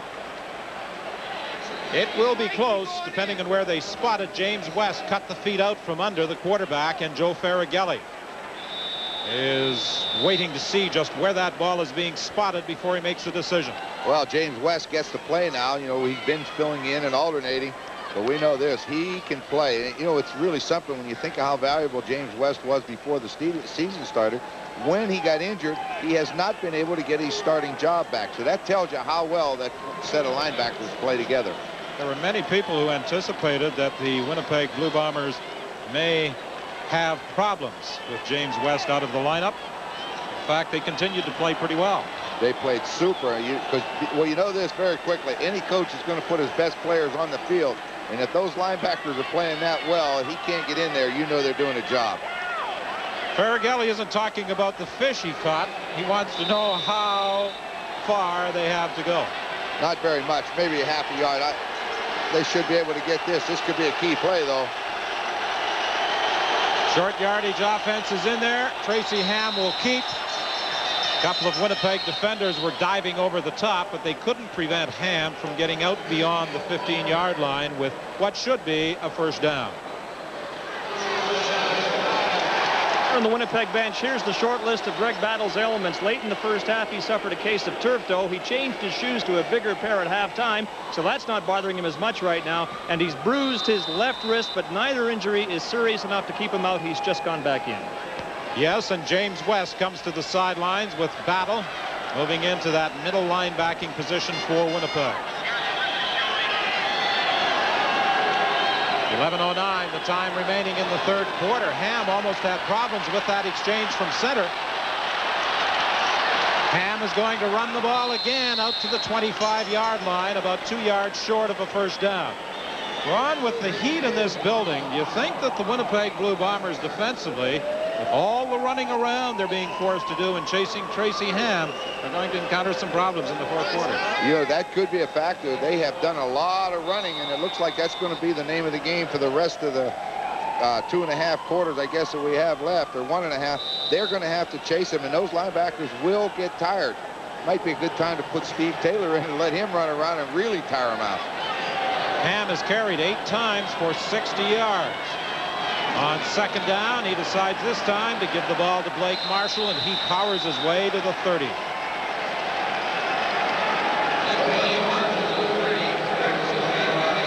Marshall followed the block of Pierre Vercheval.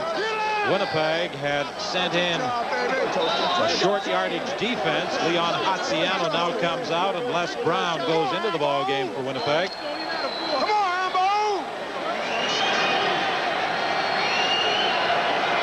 Willis and Craig Ellis line up to the left. Ham looks over the middle, and it's intercepted. Battle with his second of the game. He may score. He will easily.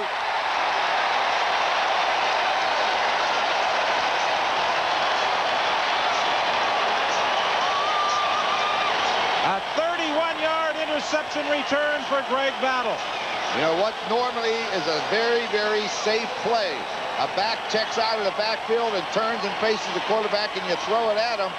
Turns into disaster for the Eskimos. What's to the right of your screen? Greg Battle.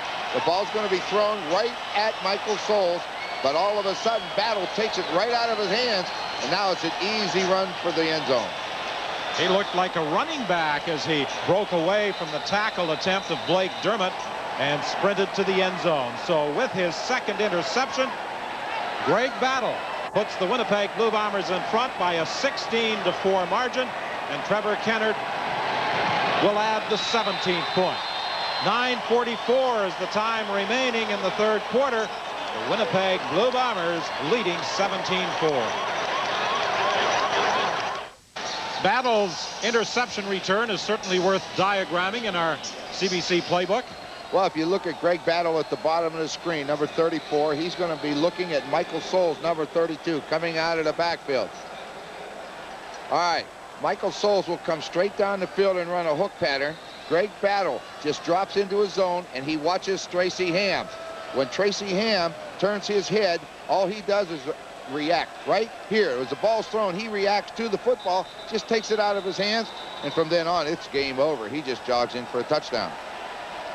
Well, earlier this week, Greg Battle was acclaimed as the best defensive player in the Canadian Football League. He has designs on earning similar honors in this Grey Cup game. Well, I'll tell you, he's been everywhere. I mean, we've seen him at free safety. We see him making tackles behind the line of scrimmage, and now he intercepts a pass for a touchdown as a linebacker. I don't know what else he can do. Smith pitches the ball to the gizmo for this kickoff return, and he's upended at the 39-yard line. Albert Williams was the first to make contact with Henry Williams. A 25-yard run back after a 61-yard kickoff. At the conclusion of the game, the outstanding player, the best defensive player, and the best Canadian player will be presented with carvings along with an RCA camcorder for the Molson MVP award winners. The only thing on that screen right now, those two interceptions have hurt Tracy Ham and the Eskimos.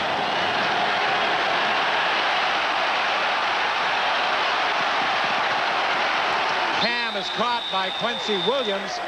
He tried to move away from him, but Williams didn't go for the fake and made the tackle at the 45. Well, you see, he has to run out of that pocket again.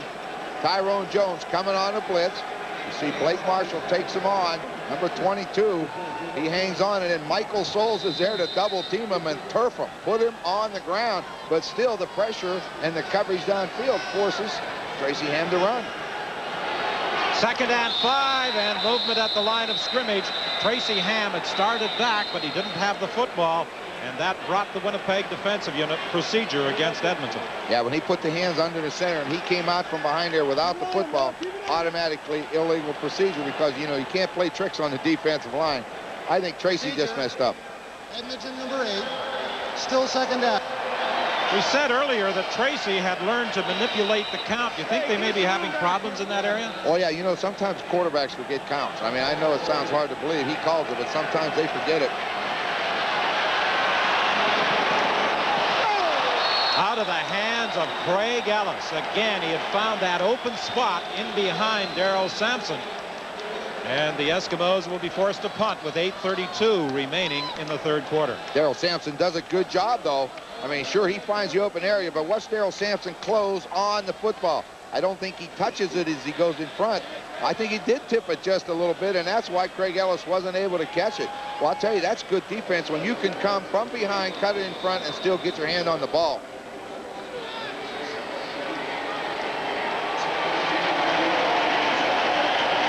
Ray McAreedy stands at the 25-yard line.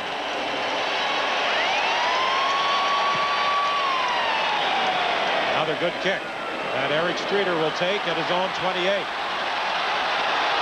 He lost control of the football, but managed to get it back at the 35. Blake Marshall, who is the Edmonton Eskimo special teams captain, was downfield to make the initial contact on Streeter. I was just watching Marshall walk off the field. He's a little bit tired also. I mean, that blocking will take it out of you, and then when you have to sprint down to cover those punts, that's hard work.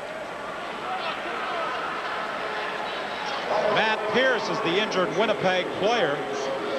So far, his duties have been restricted to special teams play. He's a University of British Columbia graduate with a lot of hometown support here at BC Place Stadium. Yeah, you would hope so. There's probably a lot of family here also, but you see Marshall dive out.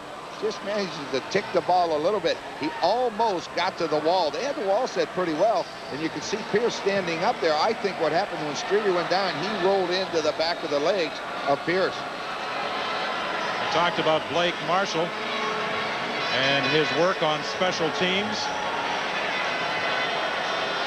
And the injury to Matt Pierce now we will see, and I think you're right. He gets people rolling into him more than anything else. Yeah, he was just standing there trying to stay out of the way, and Leon Hasidana, I can't pronounce it. Leon, number 44, rolls right into the leg of his teammate, Matt Pierce, because you could see him blocking.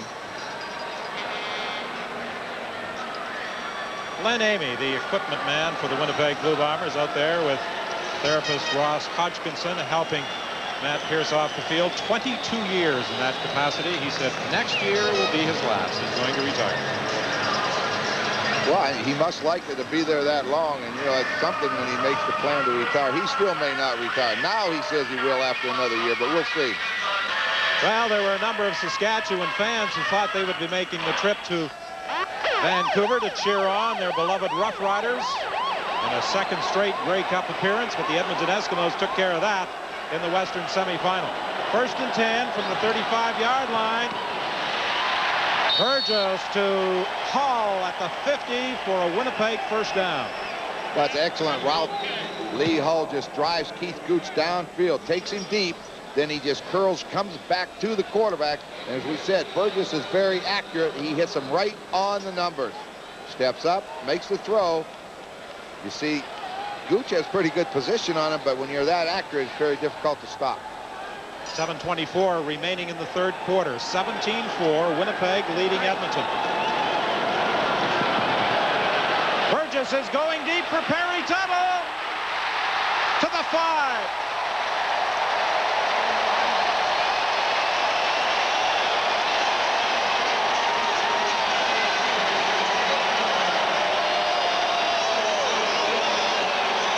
Just outstanding play by Perry Tuttle. Perry Tuttle runs straight down the field faster than anybody Winnipeg has.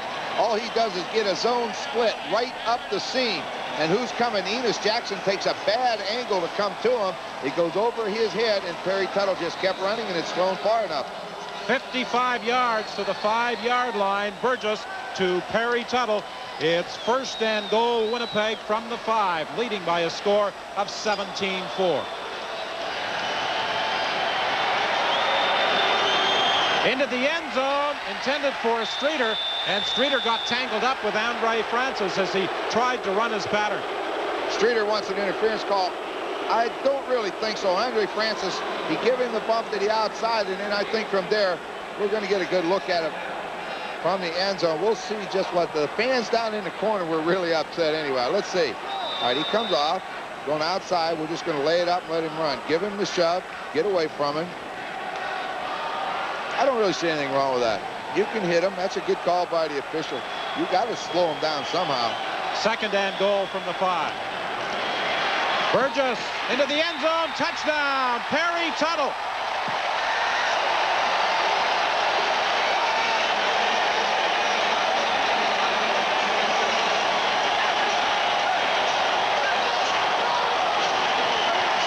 Well, if this is going to mark the end to Perry Tuttle's CFL career, he's going to go out in a blaze of glory. Well, this is the guy they wanted the big plays from today. As we said earlier, 20-yard average per catch. But when you don't need 20, he can catch the short ones also. Just right out in the flat. Burgess throws it very, very well on the run. Just comes out, lets it go. Now watch Tuttle. Catches it. Get the foot down, inbounds. That's all he wants to do. Hang on to it before he goes out of there. And Trevor Kennard adds the point after, and the Winnipeg Blue Bombers have now produced 2 third-quarter touchdowns, and they have taken control of this 78th Grey Cup championship. They now lead it by 20 points. Just a sprint out. He said they weren't going to have Burgess in the same place every time. This time he half sprint, throws it on the run. We've seen him drop back. We've seen him play action. We've seen him run. We've seen him play a pretty good football game. Well, Tom Burgess was extremely disappointed last year after leading the Rough Riders to their Western final triumph over Edmonton. He did not get to play in the Grey Cup game. That's one of the reasons he requested that the Rough Riders trade him. He arrived just before the start of the season in Winnipeg, and while he had some early season problems, he has developed towards the last part of the season. There's no question now that he is Winnipeg's #1 quarterback. He's a much better complete quarterback, I guess is what I'd want to say. He's a much better quarterback now than he was at any stage of his career. Well, Mike Riley said before the game, Burgess has learned how to win with our team. Henry the Gizmo Williams, he can excite you every time he touches that football, and he brings it back to the 37-yard line. You know, we keep talking about the pressure that Winnipeg is putting on Tracy Ham and keeping him scrambling. But Mike Riley's got to be very pleased with the coverage downfield. because many times Ham has had time to throw it when he's got outside, but there's been nobody open. Well, Joe Farragelli has to be concerned now. His team was the second most productive offensively. So far, they have been limited to just 4 points in this Grey Cup championship. Craig Ellis is open for a first down, loses the ball. Winnipeg claim they've got it, and the official concurs. Ken Haley comes up with the football. David Bovell knocked it away from Craig Ellis. I thought maybe the whistle had gone, but obviously it had not. Boy, Craig Ellis runs a great pattern. Watch him. Down, start to the outside. All right, he starts, he sees West, he slides right back inside, allows West to go by. He makes the catch, and he's going to the ground. Bovell comes in with that right hand underneath and bats that ball away. And Craig Ellis was injured on the play, and with Marco Sincar already out of the ball game, and if Craig Ellis can't continue, that is really a blow to Joe Farragelli's passing attack.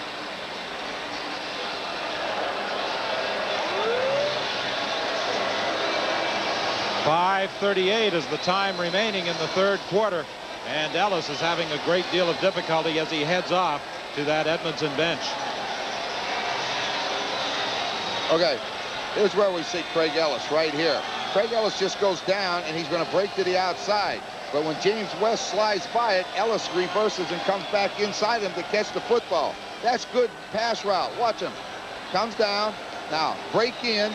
Now slide away from him. If West is in your vision, if you turn to look at the quarterback and you see a blue jersey, slide. He did, but the only thing he forgot to do is keep the football. A good view provided by our overhead camera here at BC Place Stadium. And Craig Ellis appears to be in a great deal of pain. What a year he had. 106 receptions to lead the CFL. He was in a battle all year with Darrell Smith for the touchdown reception lead. And with that hit from Bovell, you see that leg bent right underneath Craig Ellis. Winnipeg 1st and 10 from the 53-yard line. Burgess is going for it all, looking for Mims, out of bounds.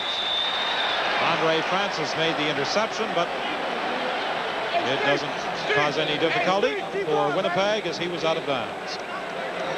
Well, they like that wheel pattern where they take the wide receiver, in this case Streeter, and just run him down the field. And then they bring the second receiver, whoever it happens to bring him to the sideline, and then turn him upfield and try to drop it to him over their head. But he very wisely threw that one out of bounds. 5:09, the time remaining in the third quarter. Colgate product Tom Burgess at the controls of the Winnipeg attack.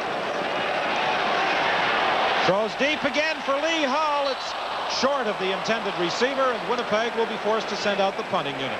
Yeah, he didn't have time. They came after him with everybody that time, and number 61, Mike Walker, got there and forced the throw to be short. Lee Hull's got no inside help. Good move. See him turn Gooch around? Boy, you love that as a quarterback. But what happens there is he just didn't have a chance to throw it far enough because of the pressure up front. Craig Ellis began his CFL career in Winnipeg back in 1982. He's been a much-traveled CFL performer, but he has always played well wherever he has suited up. The Gizmo, unable to get away from Benjamin, fumbles the football. Winnipeg's got it back. This time it's Tyrone Jones coming up with the football. 4:30, the time remaining in the third quarter. Winnipeg in scoring position again. The Winnipeg Blue Bombers take pride in their special teams coverage. Tyrone Jones scooped up that loose football after Nick Benjamin had made the initial contact on punt return specialist Henry Williams. Well, all you look for is this man, James West. He's going to be the guy. He's going to knock it loose. Benjamin's going to come in, going to take the hit on him. But what's number 58? What's the left hand coming right here? Benny Goods collides. There it goes. That left hand goes in. West pulls it out. Tyrone Jones is laying on the ground with nothing to do, and the ball fell in his hands. He'll take it. 1st and 10 Winnipeg. The ball is at the 17. Burgess throws the screen to Warren Hudson. He'll score.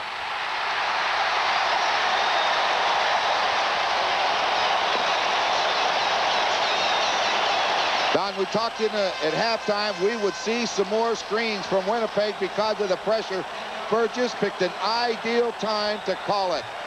You know when you get close to the goal line, they're going to come after you. He just sprinted out and dumped it right into Hudson.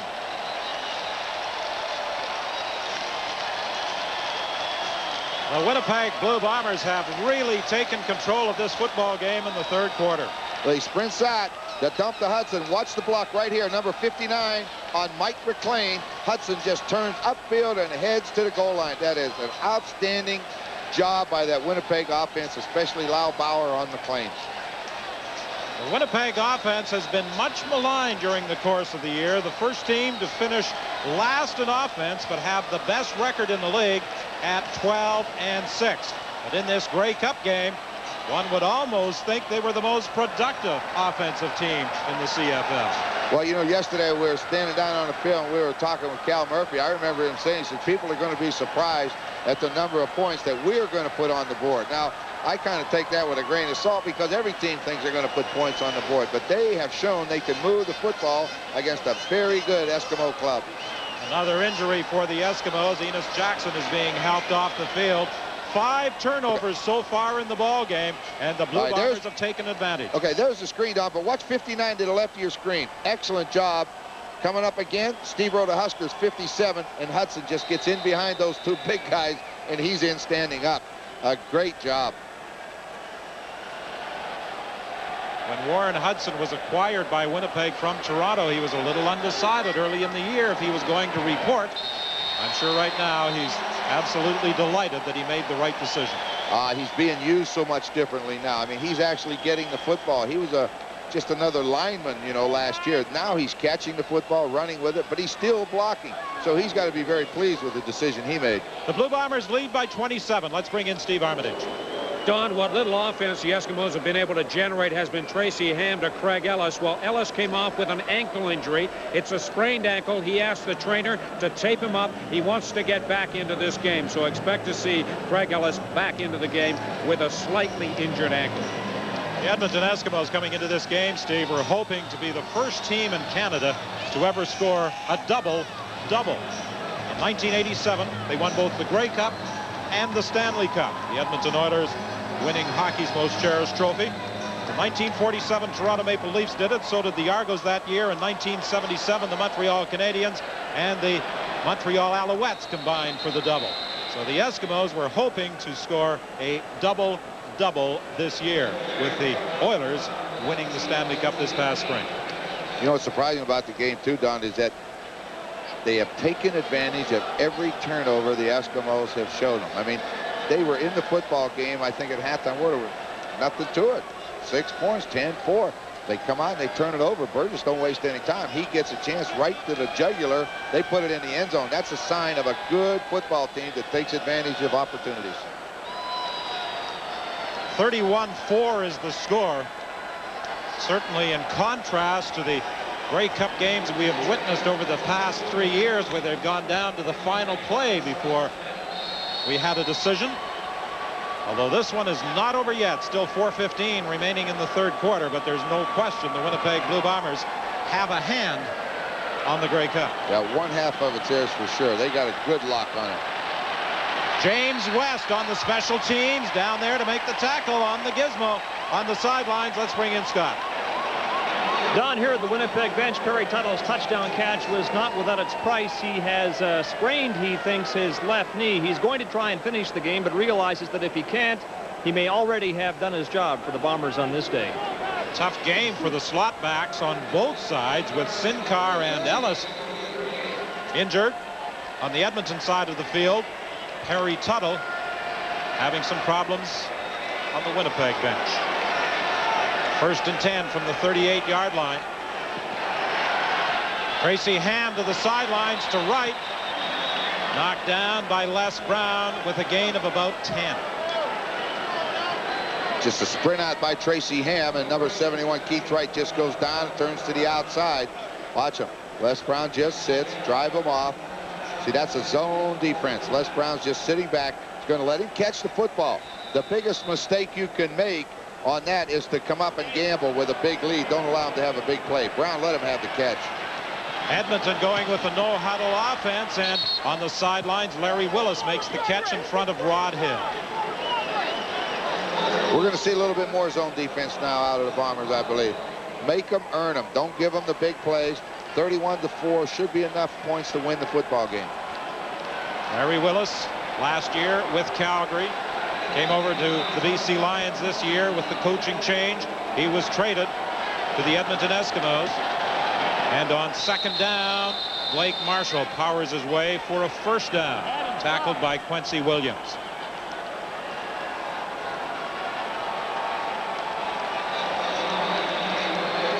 See, with 3 minutes left in this third quarter, Winnipeg can be very content. They don't have to make any more big plays. They've got to stop Edmonton from making big plays. They've done it all day.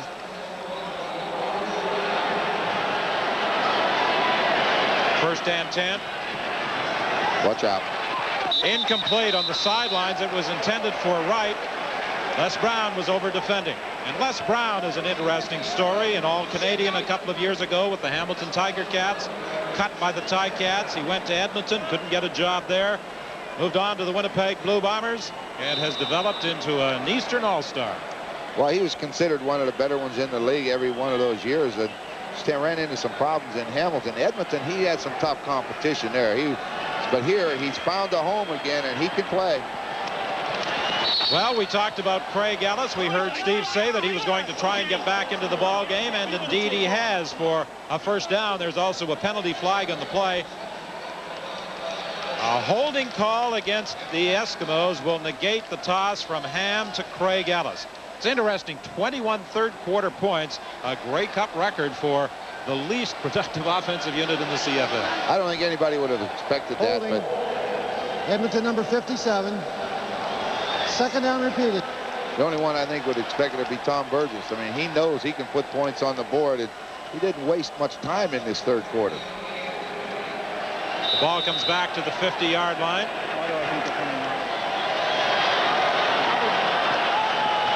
Wide open down the middle, but unable to hang on is Jordan Gartner, who has come into the ball game as an injury replacement. Correct that, Todd Smith.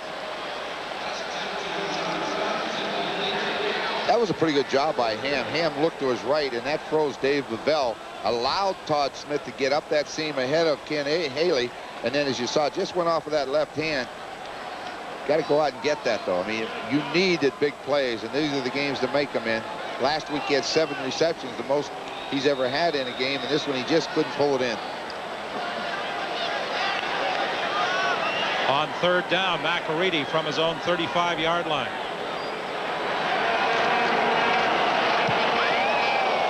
Rod Hill is trying to get through on the block. Here's the return by Ken Winey.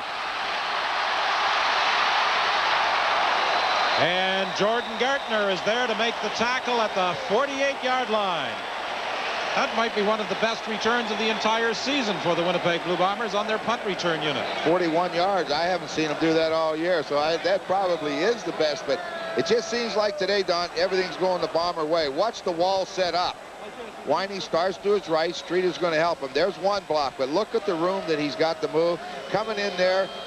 I mean, they're doing everything right. Gartner makes the tackle, and Winey goes down. But it's the Bombers' day. They're executing the way a coach would like to see it. 1:42, the time remaining in the third quarter. Burgess dumps it off to Rick House. And he's to the Edmonton 27. Well, tackled by Brett Williams. Sorry, Don. This is where, again, you see the quick eyes and the quick release of Tom Burgess. He starts to scramble to his left, and then all of a sudden, just out of nowhere, he sees Rick House, and the ball is gone. Watch him. He's looking around. Doesn't like anything. Now he starts to run, but all of a sudden, bang. Just stop, throw it off the left foot right to number 31, House, and House runs it down inside the 30-yard line. Brett Williams made the tackle, and he is the injured player. He was telling me yesterday that after the season ends, he will have surgery on a shoulder that has been causing him problems throughout the course of the year. In the offseason, he is a professional wrestler, but because of that shoulder surgery, he suggested that his off-season activities may be curtailed. Yeah, if you have surgery, it'll slow you down a little bit, especially in that sport for him, because he's so big, it'll take a long time for that injury to heal. And I think it looks like the injury's in the upper leg muscle of the right leg. Someone suggested that this was almost an incestuous relationship, this battle between Edmonton and Winnipeg, and that so many players have played with the other team or been associated with the other team. Joe Faragelli, for example, an assistant coach in Winnipeg in 1987, an assistant to Bud Riley, Mike Riley's father in Winnipeg in 74, 75, 76. Bruce Lemmerman, the assistant to Murphy and Riley, and now the director of operations for the Eskimos. Cal Murphy, the Bomber general manager, was an assistant in Edmonton. Mike Riley was an assistant to Hugh Campbell when he coached at Whitworth College. Hugh Campbell, now the Eskimo general manager. And of course, Mike Riley, who lived in Winnipeg, went to school there, is an assistant coach. Mike Faragelli, I should say, the son of Joe Faragelli, the head coach. And it goes on. Rick House used to play in Edmonton. Hudson, the ball carrier, down to the 25-yard line with 55 seconds remaining in the third quarter. Take Brett Williams out, and right away they try to run inside. Rob Davidson steps in. Rob's at the University of Toronto, backup defensive lineman. I remember Coach Faragelli telling us earlier in the year, really pleased with him. Looks for him to be a player in years to come. 2nd and 8, Winnipeg. Burgess looking into the end zone for Lee Hull. It draws a penalty flag. He was spun around by Keith Gooch.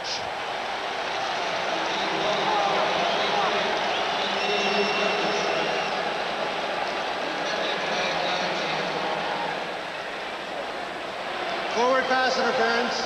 Edmonton number 18. First down. Well, we get a good look at this. Remember, before he spun him around before. He gives him the move. He's got him again right here. He's got him, and Gooch knows it. Gooch just reaches out and grabs hold of that sweater and spins him around, and the referee's standing right here off to the left of the screen. He just throws the flag, but Hull has turned Gooch twice now, and you can turn a defensive back. You'll get a lot of action.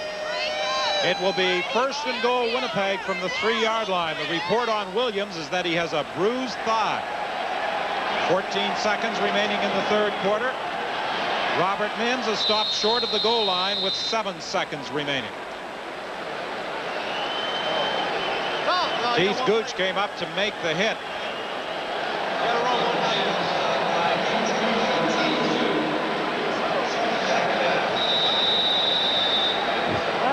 Benny Goods into the ball game defensively. He played 2 games earlier in the season for the Edmonton Eskimos. This should be the final play of the third quarter. 2nd and goal. Warren Hudson, touchdown.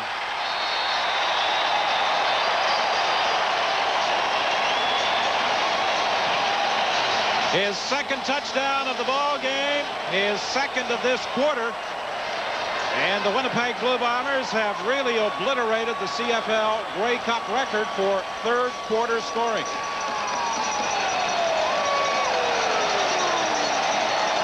They now have 27 third quarter points, and Trevor Kennard will try and make it 28 points in this third quarter. That's an awful lot of points, but you'll see number 51, David Black, pulls out and leads up through the hole. All Warren Hudson does is follow him into the end zone. Great job. The previous record for points in the third quarter, 20 by Montreal in 1977. And that's the end of quarter 3.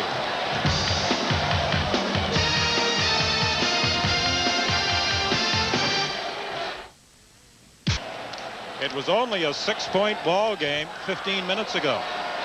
Yeah, how times change when you take advantage of opportunities, and the Bombers have taken every break that they've gotten and converted it, and that's a sign of a good football team. 38 points. I don't think anyone would have expected that many. The Gizmo trying to get loose. He can't as he's dragged down out of bounds. Michael Allen was the man who hauled him down. 13 yards on the run back. Statistically, the Winnipeg Blue Bombers only have 47 more net yards than the Winnipeg Blue Bombers, but those 5 turnovers, Winnipeg has capitalized in that area. Turnovers will beat you. 5-1, and every one they've turned over, they've converted to points. And You know, we talk about it all the time. I've heard you mention numerous occasions. The second column from the bottom usually tells the story. Ham looking upfield. Incomplete. It was intended for Smith. 2nd and 10 for the Eskimos. Trailing 38-4. And I wonder if there's anyone who's looking in this afternoon thought it would be this way. No, I don't think so. I figured a lot of people thought if it was 38 points, the Eskimos would have it. We have a roughing the passer throw. I think it's on number 44, Leon, whatever his name, Hatziano.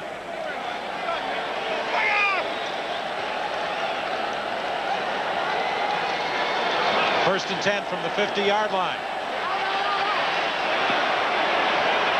Ham can't find the receiver, gets some blocks, and will be very close to another Edmonton first down. Well, you can't say enough. You know, we keep talking about the pressure on Tracy Ham. He's eluded the pressure numerous times, but the secondary coverage downfield, when Tracy Ham looks up, he still has no receivers to throw the football to.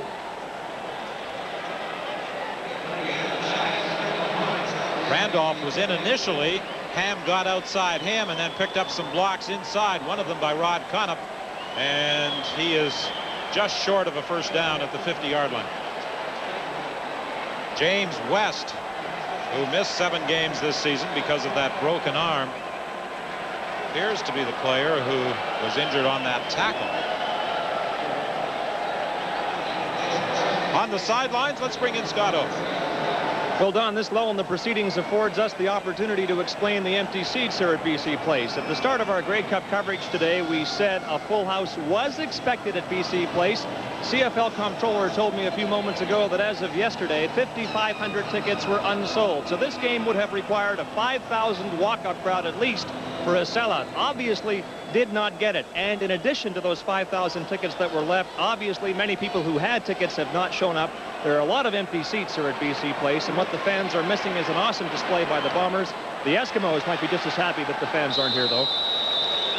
Craig Ellis on the receiving end of the throw at the 35-yard line. The record for attendance at a Grey Cup was established in 1977 when 68,000 showed up at Olympic Stadium in Montreal as the Alouettes beat the Edmonton Eskimos 41-6. And that, by the way, was the first of Cal Murphy's 8 Grey Cup triumphs. He's going to get a 9th today, almost certainly. Tracy Ham had the ball stripped from him, but managed to recover. It was Albert Williams who pulled the ball away from Tracy Ham, but the Edmonton quarterback got it back. It's just been relentless pressure all day on Tracy Ham. Regardless of where he goes, he's scrambling for his life. You see Michael Gray block, but he has to scramble up inside, and you see the big right arm of Williams batted away, and Ham's very lucky to get it back. 2nd and short. Blake Marshall gets the first down to the 20-yard line. Mike Gray was there to make the tackle. Joe Faragelli in 1987 joined the Eskimos after the start of the season and led them to a Grey Cup championship. I don't think he's going to get his second as a head coach this afternoon unless a miracle occurs with 12:40 remaining in the ballgame. No, I don't like his chances today. When they showed us a shot of the Edmonton bench a minute ago, you could almost see it in their eyes. Larry Willis in the end zone. Touchdown. Almost looked like Les Brown made an interception, and all of a sudden it lands, the ball comes down, and Larry Willis is on. That's good concentration, and this is what Larry Willis has to provide this football team. They've got to get more production out of their wide receivers. The only guy that's really been open those days is Craig Ellis. Willis has to start delivering. A little too late this season, but we'll get a good look. He start to the post on a fake, back outside. Now the ball's in the air. Let's see what happens to Les Brown, because I thought he had it. He did. He slowed it down just enough to when it dropped out of his hands, Willis just pulled it in for 6. Les Brown, who led the league in interceptions this year with 14, had both hands of that football, but it slipped away into the hands of Larry Willis, and the point after gives the Edmonton Eskimos 10 points. We'll return with the Edmonton kickoff after this. Larry Willis with the 20-yard touchdown toss from Tracy Ham makes it 38-11 with 12:26 remaining in the game. Well, you saw Les Brown had it, Looks like he was going to pull it in and just kind of slipped out of there. And Willis, good concentration. He makes the touchdown, but they need to start turnovers and score fast. I don't know if you get that many points back in 12 minutes.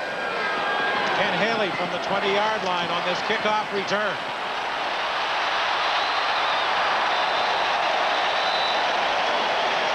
David Shelton made the tackle at the 54, a 35-yard run back by Ken Haley. Yeah, that's good field position. If you're the Eskimos, you needed 2 and out in a hurry. That meant great coverage downfield, starting at the 55. Even if they have to kick the ball, you're going to have 100 yards to go. We talked earlier about Cal Murphy, the Winnipeg general manager, winning his first Grey Cup as an assistant coach with Montreal in 1977. He won 5 more with the Eskimos from 78 to 82. One as head coach with Winnipeg in 84. Another as the Winnipeg general manager in 88. He's trying for a 9th this afternoon. He's never been to a Grey Cup game that he has lost. We should have thought of that yesterday. Robert Mims was tackled by Benny Goods after a pickup of just about a yard, and now time is very much the enemy of the Edmonton Eskimos as the clock continues to run. 11:40 remaining in the game. Yeah, that's the enemy. It's not the Bombers anymore. Forget it. They just got to hope they stop and get the ball back a number of times so they can get points. But the time ticks away and doesn't wait on you. Benny Goods gets a quarterback sack. He was the designated import coming in, and he got through on Tom Burgess at the 50-yard line. I think that's the first time this afternoon, apart from a play earlier in the first half that I recall now, where Burgess has had problems. Well, you see Danny Bass just coming around the outside, but the sack was made by number 40, Benny Goods, coming from the left side. As you say, the designated import. Played a couple games this year as a defensive end.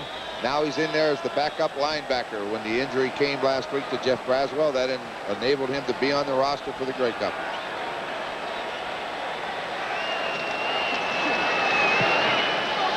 Excellent kick by Cameron. Gizmo goes back to the 10-yard line. Winnipeg had him well surrounded, and the big hit by Nick Benjamin. He's the center. He got downfield to deliver the blow that brought Williams down.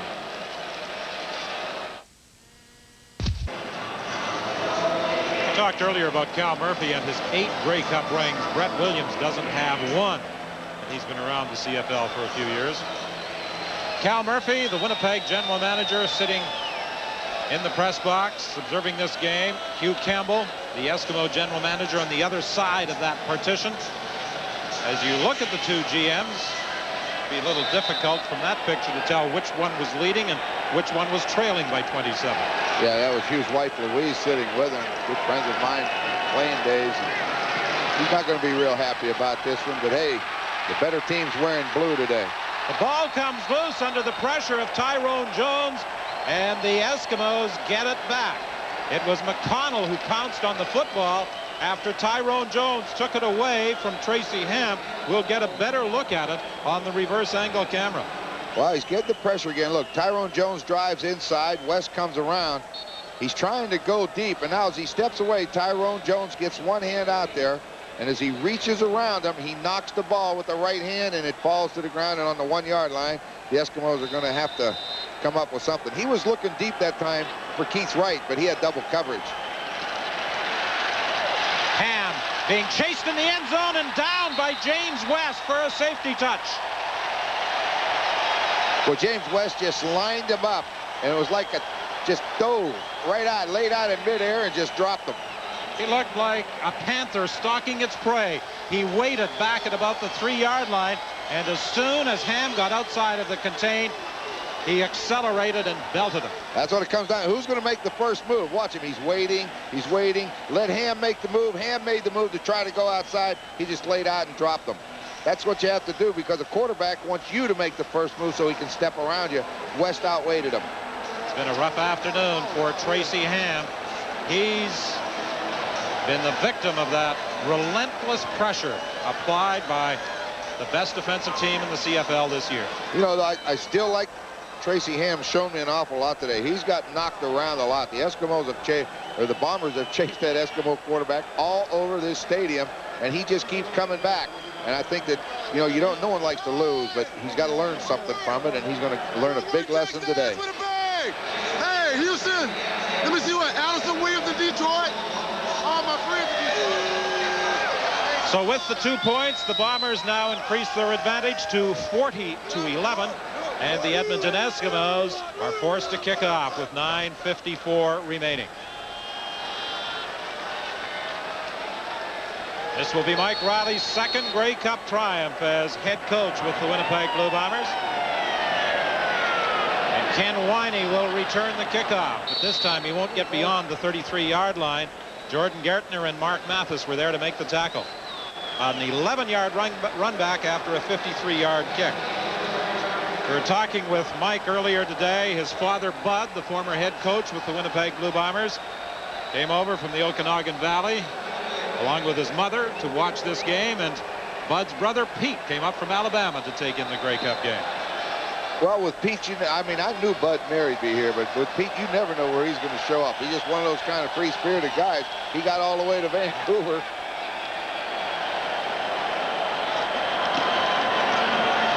Robert Mims takes the toss up to the 41-yard line.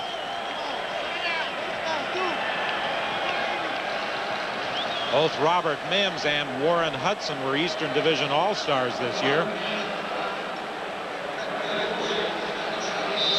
Benny Goods played 2 games late in the season for the Edmonton Eskimos. He did not dress in the Western Final against Calgary. Was the DI coming into this game and has come into the game as an injury replacement. Incomplete. It was intended for Rick House. Clear it out. Send Lee Hull straight up the field. And then all you do is bring Rick House down and break him out behind him. But he got it a little bit too far out in front of him. Ready, man. Let's go.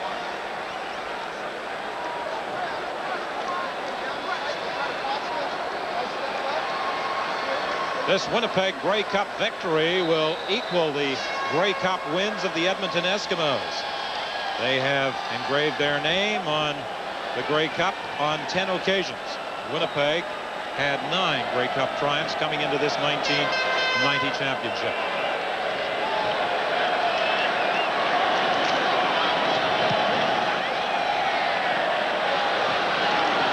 This ball bounces, picked up by Williams at the 35, and Nick Benjamin again downfield to make the tackle. Don, how many people you think would have ever picked Winnipeg to win the Grey Cup back in June or even July? Back in June and even in July, most of the experts weren't even picking Winnipeg to make the playoffs. No, and I think I was one of them that looked at it that way. I didn't feel coming into training camp that they had a starting quarterback that they could rely on, and I guess that's why they went out and got Tom Burgess, and they sure knew what they were doing because he has sure made them tough. They are an excellent football team on both sides of the ball, especially today. 1st and 10 from the 36. Incomplete. Craig Ellis continuing to play despite that earlier injury. The report on Marco Sinkar, who left in the first half and went to hospital with a bruised kidney, is that he is in stable condition and is undergoing further tests.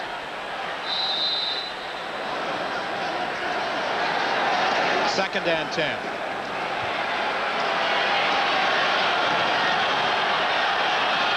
Great battle is after Ham. He got the pass away. It goes out of bounds.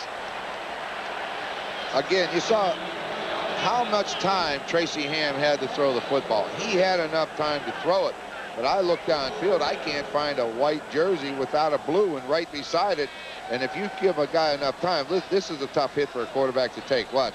So you get underneath that shoulder, get under that right shoulder, and when you come down and you drive that body into it, that hurts. They got to get open for him. He's doing everything, but he needs some help. 8:03 is the time remaining here at BC Place Stadium. The Winnipeg Blue Bombers en route to their 10th Grey Cup championship, leading by a score of 40-11.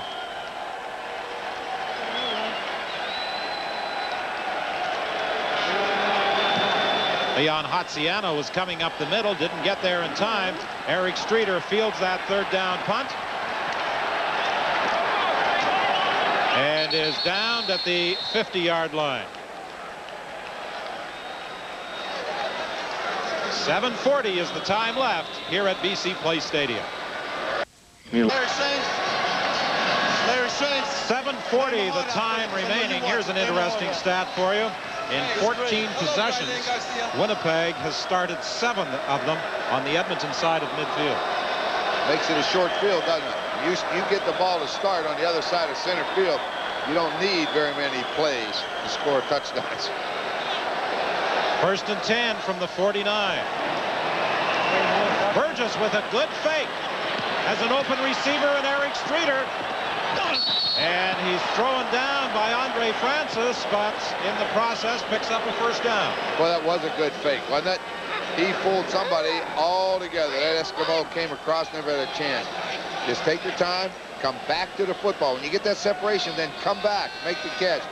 The reason he gets a little more yardage here, Andre Francis can't hold on with that right hand to throw him down. That's why he got that extra couple yards. 1st and 10 Winnipeg. The ball is at the Edmonton 36-yard line.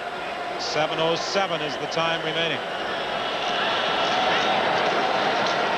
Good fake again. Looking for Rick House, incomplete on the sidelines. He was being covered by Mark Mathis. See that stat a minute ago on there. The Bombers are going to want to play the Eskimos all the time. Average 36 points a game when they play the Eskimos. But you know, during the course of the year, and that's an 18-game schedule, Winnipeg only had 3 plays of 50 yards or better. Yeah, you think that the law of averages and a little bit of luck over 18 games that you'd get more than 3. Chris Walby, runner-up for lineman of the year in the Canadian Football League, to Jim Mills. Sideline pattern, and Rick House has another 1st down at the 25. Come back with the same identical play. The play before, he turned upfield and went deep. This time, stop at the sideline. That's Steve Taylor, number 10. Backup quarterback, 2nd year out of Nebraska. Outstanding athlete, a lot like Tracy Hand. He may be a little taller and so on, but he's a lot like him. Very quick, got a good arm. So it would appear that he is going to replace Tracy Ham as the Eskimo quarterback in the final 6:34 of this football game. Again, Brett Williams is the injured ball player being assisted to the sidelines. He was hurt earlier, replaced by Benny Goods. And Benny Goods is back in the ball game, but playing a linebacker position now. You see Brett Williams being blocked by Nick Benjamin, and he just stayed with him, and finally just collapsed him. And he's having trouble with that leg. You stay with it, it will collapse on you. Rob Davidson replaces Williams at defensive tackle. Burgess looking into the end zone for Streeter. Incomplete. Good coverage by Andre Francis. Oh, I'm sorry, that looks like Mark Mathis. I was looking for Francis. Boy, he did a great job. Watch him get in front of number 80 Streeter as he's going downfield. I like this guy, 5'9", 170 pounds. Watch him inside out. Okay, let's go. You want to run? I can run. He just keeps fading to the outside in front of Streeter. Streeter can't get near the football. You don't cover it any better than that. I mean, he was in a better position than the receiver. Good coverage. 6:12 the time remaining. The Winnipeg Blue Bombers looking at 2nd and 10 from the 25. Mathis on the corner, lining up against Eric Streeter. Burgess throws over the middle for another 1st down to Ken Winey. This is where Burgess has shown the greatest improvement. We said last year that if you blitzed him, he could find the open receiver as fast as anybody. But this time, when we take a look at it, you'll see the linebackers all drop. All he does is sit there and wait. Finally, the receiver gets open in the hole. Look, the white jerseys are all around him, but he takes his time and lets the receiver get open, and then he finds them. Andre Francis out of the ball game. That's the reason Mathis has gone to the corner. Lee Hull on the other side of the field, being bumped by Keith Gooch as he attempted to run the pattern. It will be 2nd and goal. Mark Norman has moved into the safety position. Shelton has replaced Mathis at inside half, and Mathis goes to the corner in place of Francis. Well, there's a lot of talk. Mathis is a corner. That's his natural position to play outside. he goes inside because of Andre Francis. But with Francis with the bad wrist, and also sometimes some places I hear he's talking to leaving them, maybe Mathis is the heir apparent to that job. Second and goal from the 7-yard line. Quarterback draw, but Burgess is stopped right at the line of scrimmage. You see who's right there? Number 30, Danny Bass. You know, you're not going to fool him too many times. Trevor Kennard comes into the ball game to attempt a field goal. The most disappointing afternoon for Danny Bass and the entire Edmonton Eskimo organization. When they faced Winnipeg at home, they had that unbeaten streak at Commonwealth Stadium on the line late in September. They were beaten 48-25. Both teams at that point in the season had identical records of 9-3. That loss was the start of a 4-game losing streak for the Eskimos, but they got it back together just before the playoffs and then defeated Saskatchewan and Calgary. And as a result, they were favored coming into this Grey Cup game, but Trevor Kennard's field goal now makes it 43-11 Winnipeg. I never have figured out how they were favored, though, really. I mean, the Winnipeg Football Club has gotten stronger ever since game 1 of the season. They just kept going and going and going. And by the end of the year, with the way Burgess is playing, and you go take that along with the defense, I had no idea how they could make the Eskimos the favorite. Trevor Kennard has now moved into 3rd place on the all-time CFL Grey Cup scoring list. 42 points for Trevor Kennard, who was criticized last year by many Winnipeg football fans for his failure in the Eastern Final against the Hamilton Ticats, but he certainly bounced back in a big way this year. Tracy Ham continues at quarterback. Blake Marshall, the ball carrier. Bombers are going to sit back now, but you know, he was criticized a lot last year, and I remember right, we were down in Hamilton at that Eastern Final when he just didn't kick a couple through there. They come off the side of his foot, whatever, and they lost the football game. But I think from that point on, Winnipeg went looking for a quarterback. They knew they had to have somebody to lead this football club. Tracy Ham finally picks out Larry Willis. And Larry Willis picks his way down to the 40-yard line, loses the football. Dave Bavell's got it.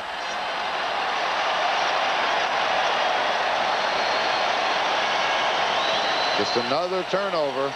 There's been a lot of them today, and most of them have gone to the guys in the blue. So the rookie safety of the Winnipeg Blue Bombers is going to keep that Grey Cup football as a souvenir. An interesting young man, Dave Bavell, who grabbed that ball away from Willis. Used to race BMX bicycles for a factory team down in California. His off-season pursuits, he writes political satire. Has a friend who works with Saturday Night Live, has sent some of his scripts to that program.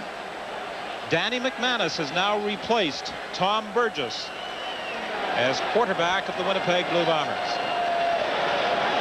And he gives the ball to Robert Mims, taking the clock down to 3:26 remaining in the game. You know, I think back to early in the season, we did some Winnipeg games, and the big quarterback controversy at the time is whether Burgess or McManus should be number 1. And Mike Riley just kept saying Burgess is our quarterback, and he was being second-guessed all over town.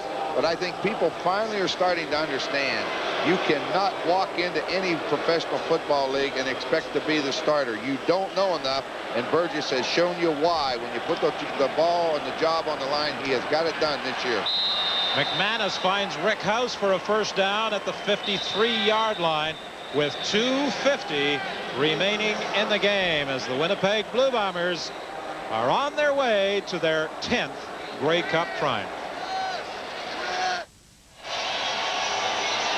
That trophy first presented to the Winnipeg Blue Bombers on December 7th, 1935.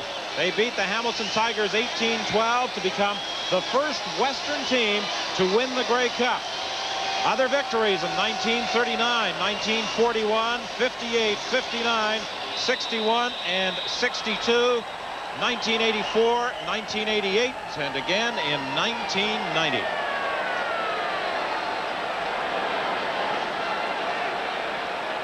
First and 10, Winnipeg. The ball is at the 53-yard line. Robert Mims, the ball carrier, picks up just a couple of yards. The Winnipeg Blue Bombers will be returning home tomorrow afternoon. They arrive at Winnipeg International Airport at 7:30. Premier Gary Filmon is in attendance at this Grey Cup game, and I'm sure will be a part of the festivities that will take place at 8 o'clock tomorrow night at the Winnipeg Arena, the official welcome home. And then a Grey Cup parade is planned for 10:30 Tuesday morning in Winnipeg.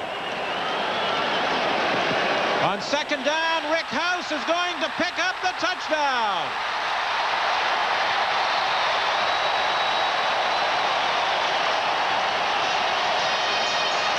Boy, when you hit the defense right, and they have done it all day, 56 yards. Danny McManus just throws it up the middle to House. He catches it in full flight. Once he caught it, it was over.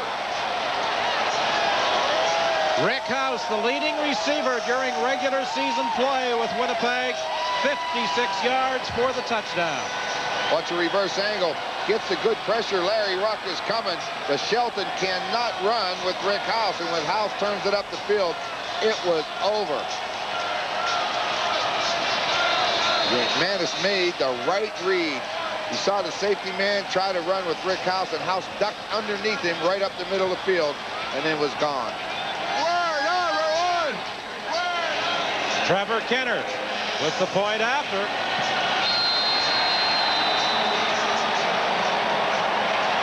And the Winnipeg Blue Bombers just keep adding to their impressive point totals, and Cal Murphy finally smiles as his streak is intact.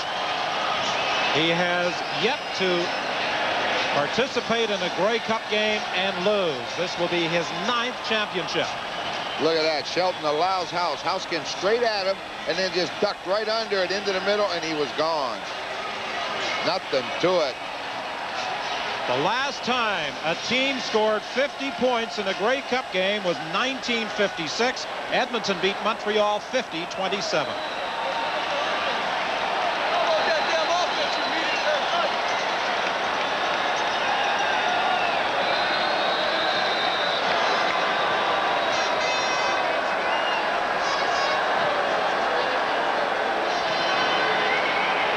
This kickoff return with Brian Walling.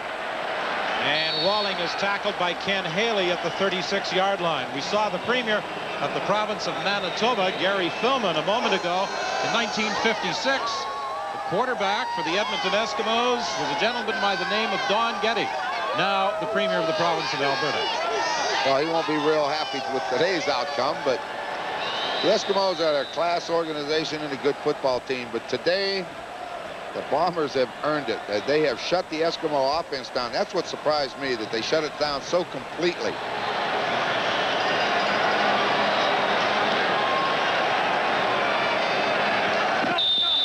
No good. Keith Wright made the catch on the sidelines, and he draws a penalty flag. The official there reacting, feeling that that ball was thrown at him by Keith Wright after he ruled that he had not made the catch.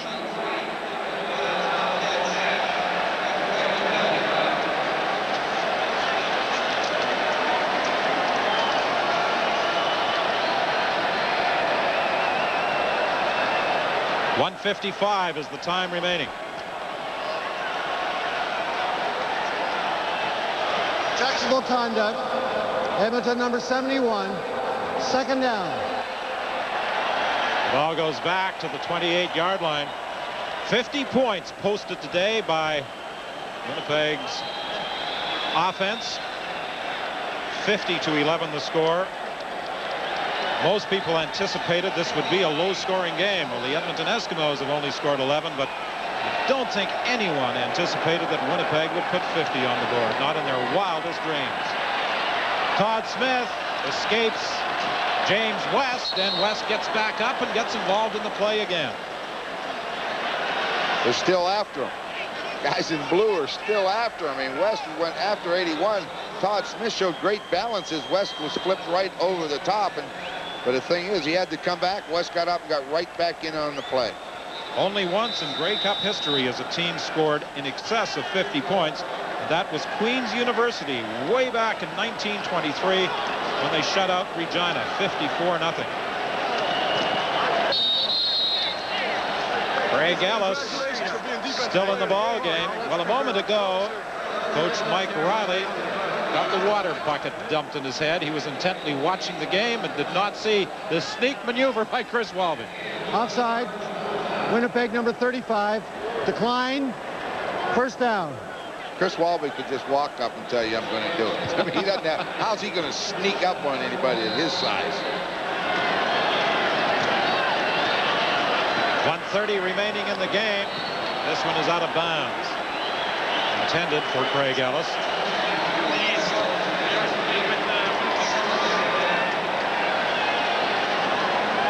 This game especially satisfying for two players, Chris Walby and Perry Tuttle. They did not play in 1988 in Winnipeg's last triumph. Walby was out with a knee injury.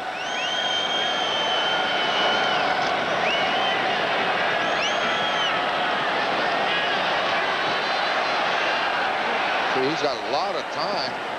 Ellis can't make the catch. He was being covered by Michael Allen, as Winnipeg is doing a lot of substituting defensively. Well, he's had a lot, you know, he doesn't have a lot of time because he's had to run for his life, but when he gets out there, he's been able to look around, but every time he throws the football, there's a blue jersey right with him, and there was not, he has to run. He's taking a heck of a pounding today.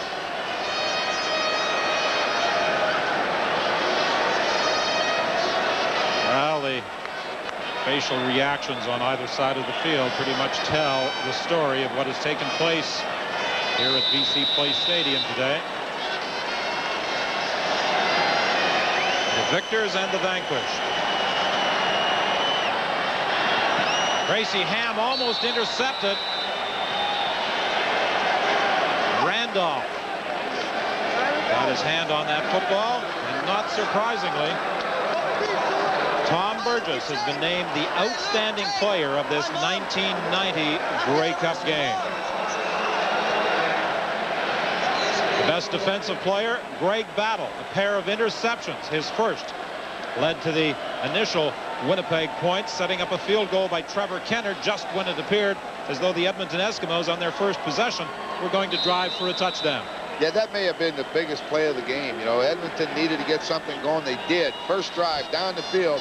With Greg Battle playing free safety, makes the interception. And Warren Hudson, with a pair of touchdowns, has been named the outstanding Canadian. They are the Molson MVP award winners. Lee Hall down at the goal area, and Danny McManus couldn't get it to him. He was being double covered by Keith Gooch. Sammy Garza, pardon me, has now moved in as quarterback, so Mike Riley is letting everybody play this afternoon. Well, McManus got his touchdown. He must let Garza see if he can get one.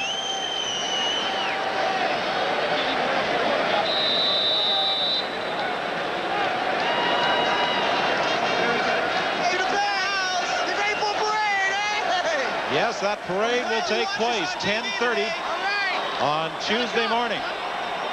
A welcome home reception at the Winnipeg Arena tomorrow night at 8 o'clock. Garza throws to the sidelines, and Winey takes it out of bounds with a first down. Doesn't seem to matter who's throwing the football for Winnipeg. They're finding those open areas. Well, they sure are. I mean, nothing hard. Winey just went down, broke to the sideline. Garza delivered. He picks up a first down, gets out of bounds. They can score again. Well, this Grey Cup game has already established a number of offensive records, but in analyzing this game throughout the week, it's not Winnipeg that anyone expected would put those numbers on the board. This one is deflected. Garza was looking for Eric Streeter. I think it may have been Danny Bass who got a hand on that ball with 53 seconds remaining. I really thought if the score got up into the high 30s, Edmonton would win the football game. They didn't get to the teens. Veteran Hector Potier, who was with the Edmonton Eskimos during that string of 5 straight Grey Cup triumphs, a spectator today. I don't think even in his prime Hector would have made much of a difference out there against that Winnipeg defense today. Not 39 points worth. This one is intercepted by Larry Rock. He's tackled immediately by Ken Winey, who was the intended receiver of that Sammy Garza throw. That was just throwing into coverage. That's inexperience. It's going to happen. That's why it's so important to get Garza in. You know, this is a championship game, the one you work for all year. You want to get into this one, and I don't think he ever expected to, but he's in there, he's getting a chance to play, and it'll help him next year. Well, the Winnipeg Blue Bombers have all the meaningful records, I suppose, this afternoon, but the Edmonton Eskimos do have a record of their own. They're the first Western team to play every Eastern team in a Grey Cup game. Chris Johnstone takes a hit as he gets up to the 43-yard line. Edmonton played Montreal in 1979, Hamilton in 1980, Ottawa in 81, Toronto in 82, and now Winnipeg in 1990. They've hit them all. Of course, you get to that many Grey Cups that they've been to, you're going to bound to hit some different people. Michael Soles brought down by Albert Williams finally with help from Jeff Croonan. I think absolutely everybody on that Winnipeg bench has had an opportunity to play this afternoon. Oh, yeah, I don't think there's anybody down there that's missed. It is. I don't know who it is. We've seen Michael Allen. We've seen Winey. We've seen Ball. When the third quarterback gets in, you know everybody's been in. Well, it's been a remarkable year for the Winnipeg Football Club. Dumped off to Michael Soles, and Soles will pick up another Edmonton first down, tackled by West and Randolph. 5 seconds remaining. One more snap. The team that wasn't even picked to make the playoffs is going to win the biggest trophy in the Canadian Football League, the Grey Cup.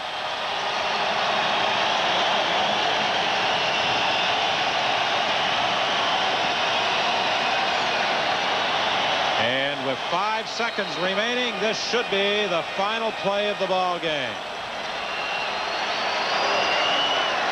I remind you, immediately after the game, we'll be going down to the sidelines and to the dressing room to hear from the 1990 Grey Cup champion Winnipeg Blue Bombers.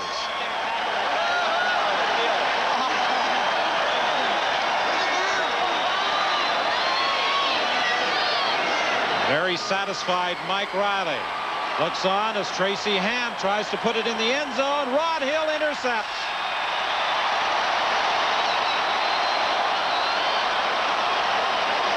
And Rod Hill is going to run out of bounds and provide a fan with a souvenir.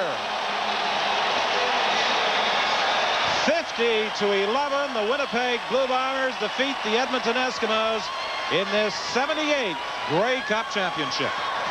Well, very deserving, though. I mean, there's not any doubt about it when you beat a team 50-11. I don't think anyone expected it, but the Bombers came out, and when they snuffed out that first Eskimo drive, they sort of took control. And then especially that third quarter was unbelievable. Every time it turned around, Winnipeg was in the end zone. On the sidelines, let's bring in Scotto. Well, Don, I'm with the defensive player of this game, and I think he was the real hero. His 2 interceptions really broke the backs of the Edmonton Eskimos on this day. And Greg Battle, you had the kind of game that a linebacker would dream about. First of all, I'd like to thank my Lord Jesus Christ for giving me the strength, and my wife and my grandfather supported me throughout the year. It's a great game, and our defense showed up as well as our offense. This defense was ready for the Eskimos on this day in every way, weren't you? Yeah, you know, you got to give it to Tracy Ham. He tried his hardest, and, you know, we were just hitting all 6 cylinders, and when we're on that kind of groove, nobody can stop us. You want to say a word about a team that was not expected at the start of the season to make the playoffs, and now here you are celebrating Grey Cup victory. I think that gave us sort of a goal, you know, because you know, from the start they counted us out. We didn't have a quarterback, and here we get Tom Burgess, and I think he turned the season around for us. You had a good offense and a great defense today. Congratulations, Greg. Thank you. Thank you. Don? Well, there's no question that Tom Burgess turned the season around. As Mike Riley was telling Ron and I this morning, he said Tom Burgess, after a somewhat slow start, learned how to win with our team, doing what we do best. We do a good job of getting the ball to our 2 backs, Mims and Hudson, and Burgess plays our offense to the strength of our defense and special teams, and that's what we saw today.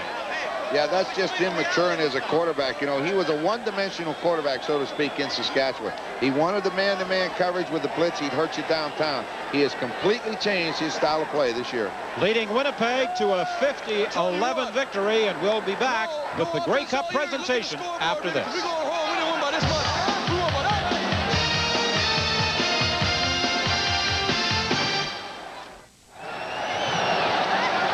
Well, in that mob scene down at field level, the commissioner, Donald Crump, was unable to get to the Winnipeg Blue Bombers to make the presentation of the Grey Cup, but the Bomber players got their hands on it, Ron, and they are now celebrating a most deserving 50-11 Grey Cup win. They really didn't care who presented it. They know that it's theirs. They're just going to take it home with them. But as you say, most deserving. A real surprise in a way to have the score to turn out to be 50-11. But well deserved, though. They're a heck of a football team.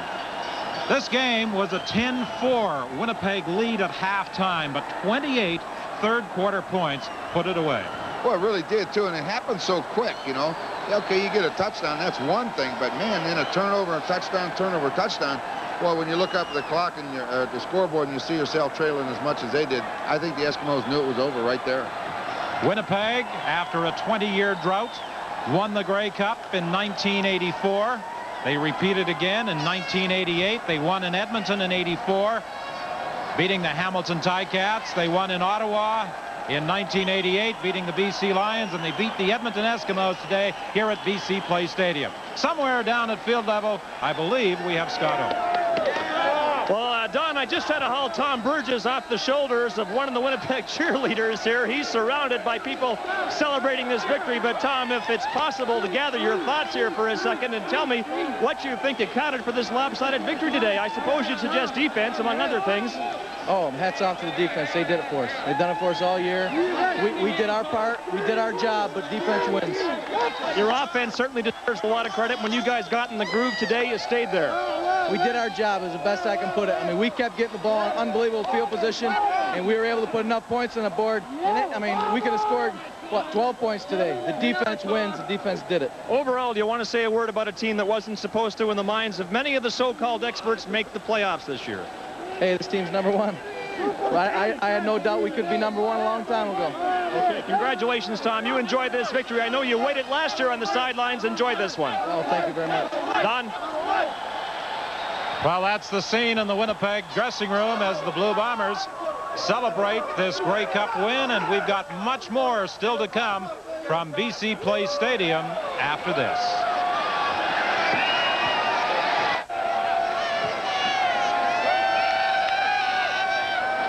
Ladies and gentlemen, we now direct your attention to the end zone where Commissioner Donald Crump and C. Ronald Simpson, Vice President of Sports, Molson's Breweries, will present trophies to today's three outstanding players, les trois joueurs les plus utiles du match. Ladies and gentlemen, under the rules of the Marquis of Queensbury, I'd like to present the Molson offensive most valuable player of the game, number 13.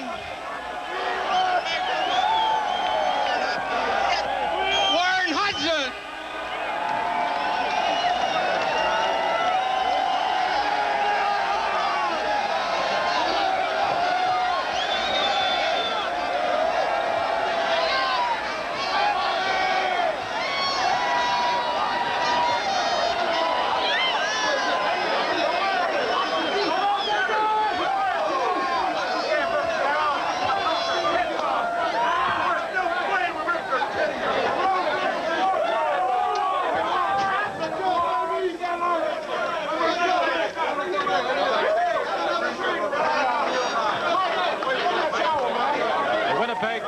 Celebrating their Grey Cup win. Warren Hudson named the game's outstanding Canadian player with a pair of touchdowns. Greg Battle, the top defensive player with 2 interceptions, and Tom Burgess, the Grey Cup MVP. What a storybook year this has been for Tom Burgess after his bitter disappointment of last year of not getting an opportunity to play in the Grey Cup game in the victory by the Saskatchewan Roughriders. He couldn't have written the script any better, really. I mean, last year he didn't see one down of football in the Saskatchewan win, asks to be traded. Winnipeg finally obtained him in July, comes in, slow start, gets him first place, wins a Grey Cup. I don't think he would have predicted it, but I know he's happy with the outcome. Well, in the 2 games the Winnipeg Blue Bombers had to win to get here, they beat the Toronto Argonauts in the Eastern Final for a perfect 5-0 against the Argos, 4 regular season wins and the playoff triumph. And against the Edmonton Eskimos, they won 2 regular season games and the Grey Cup game. So they're a perfect 8-0 in those key games. Now let's go to Steve Armitage. Thank you very much, Don. I'm in the Winnipeg dressing room. There was a lot of talk that this was going to be closed. It's wide open. Mike Riley, the head coach, is with me. Mike, congratulations on a great win. Thanks a lot, Steve. It was a great effort by our team. You know, this is a great group of people, and it's a very, very tough football team, competitive and tough. We are about to get very wet. And I think you're going to enjoy it. Yeah. Is this any sweeter than your first Grey Cup win? They feel good. And I will say this is a very special group because this group fought all year long, and we were picked at the bottom and ended at the top. And I think it becomes a little more special when it's like that. And I really appreciate these guys, and we have a very tough football team. How do you explain the 50 points? I don't know. We just came out and took the football game to it. And we didn't never let up. We made plays offensively. We made plays defensively, and we covered Gizmo Williams.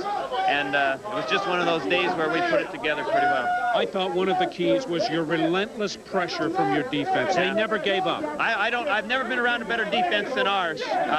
We played all but one game this year. We played 20 games, 19 games we played good defense in. We had a bad day in Labor Day in Regina, but besides that, we played great defense. Championship teams have great defenses, and that's what we have. We always have to build on. Mike Riley, congratulations once again. Now let's go to Don Whitman. All right, Steve, 3 times in the past 7 years, the Bombers have won the best record of any team since the Eskimos put together their league record of 5 straight. The celebration continues in the Grey Cup champion Winnipeg Blue Bomber dressing room. And amidst all that revelry, I believe we have Steve Armitage. We do indeed, Donna. We've got the outstanding Canadian with us now, Warren Hudson. Warren, congratulations. Thanks very much. Thanks very much. This is a first for me, and it's great to win my first Grey Cup. And with all these great guys, it's been just a pleasure. It's been fun. Sure. Tell us about that first touchdown. It was a screenplay. Tom called it, and you're doing fine. Keep going. Tom called it, and I don't think they thought I was going to be running the ball, so it was kind of a surprise on them. So it was nice to get in there. Now, all the talk before this game was of Robert Mims. Did you think you'd get as much play as you did? Well, I think Robert still ran the ball, and I think they were keying on Robert. That's what it was. But Robert still ran the ball, and I caught screen passes. But Robert was a runner. He was a hard runner today. They said this Winnipeg offense couldn't score points. 50 is a lot of points. I know. They said if we won, it was going to be ugly. Shit, 50 points ain't ugly. It was a beautiful feeling. How does it feel right now? It feels great. You know, if somebody had told me this in June, that I'd be traded to Winnipeg and then win a Grey Cup, I never would have believed him. But here we are, so what can I say? Warren, congratulations on a great game. I've got Trevor Kennard here. Trevor, congratulations. Is this any sweeter than it was 2 years ago? This is very sweet. What makes it really sweet, though, is it's my mom and dad's 50th wedding anniversary. I want to say happy anniversary, Mom and Dad. Last week in the Eastern Final, it was your birthday, Jake, 4 years of age. Hi, Luke and Jake. Happy anniversary, Mom and Dad. And they're always sweet. They're always sweet. How do you explain the 50 points? I think we have a great offense. We have a great offense. It just took them 18 games to kind of find their range, and our defense scored some too. Greg Battle's interception for the TD, I really thought was a great play of the game. Tremendous credit has to go to Mike Riley and special teams coach Dave Ritchie. Our special teams have been solid all year. Thank you very much, Trevor. Thank you, Steve. To Ron and Don. Luke and Jake. When Winnipeg defeated Edmonton 48-25 late in September, that was the most points all season Winnipeg put on the board. They exceeded that total again against the Edmonton Eskimos in the most unlikely setting, the Grey Cup game. Oh, yeah. We've said during the telecast and later that no one expected 50 points from anybody.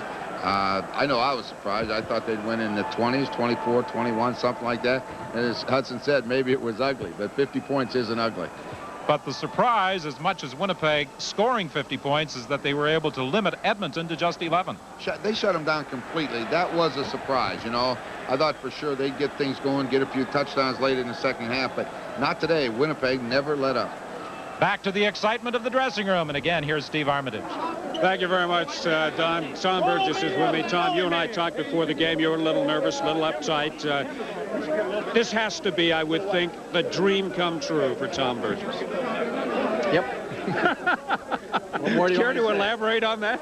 Well, last year it was tough, you know, as good as it was, and I wanted to get back here, and I mean, who could dream I'd be back here this quick, and it happened. I'm proud of myself for once, and this is great. So much talk about the Winnipeg defense before the game, but it was the offense that became the story. Well, the defense is a pretty good story. They took the game into their own hands, and we finally did our job. You know, we finally took advantage of all the opportunities we could, and that resulted in the blowout. But my hat's off to that defense of ours. They're the best I've ever seen. Tom Burgess, congratulations. Let's go to Scott Oak. Scott? Steve, I'm just outside the Edmonton locker room, and I would say this: one of the most difficult jobs in all professional sport is to try and explain what went wrong on a day like this. But a class veteran by the name of Rod Knopf has consented to give us his thoughts on where it all went sour for you today. Straightforward turnovers. We got crushed by giving them the ball, I think 6, 7, maybe 8 times, and you know, we started the game off, took the opening kickoff, came down the field 50, 60 yards, and on an interception, all of a sudden it was 50 yards the other way. There's still time to come back from that one, but when we came out in the second half, we were still in the game. Our defense stopped them after the opening kickoff. We took the ball, got a couple of first downs to get out of our own end, or at least some breathing room from the goal line, and then you saw the interception to Battle. He took it in, and then it just snowballed after that. Rod, thanks for coming out and giving us your thoughts, and unfortunate the way it turned out for you. Yeah, I know. We lost to a really good team that played really well today. They were better than us, obviously. I don't have to tell anybody that, but my hat's off to Winnipeg. They deserved it today. Thanks for your time, Rod. Up to you, Don. Well, Scott, turnovers usually prove to be disastrous, and they certainly did today for the Edmonton Eskimos. 50-11 losers to the Grey Cup champion Winnipeg Blue Bombers.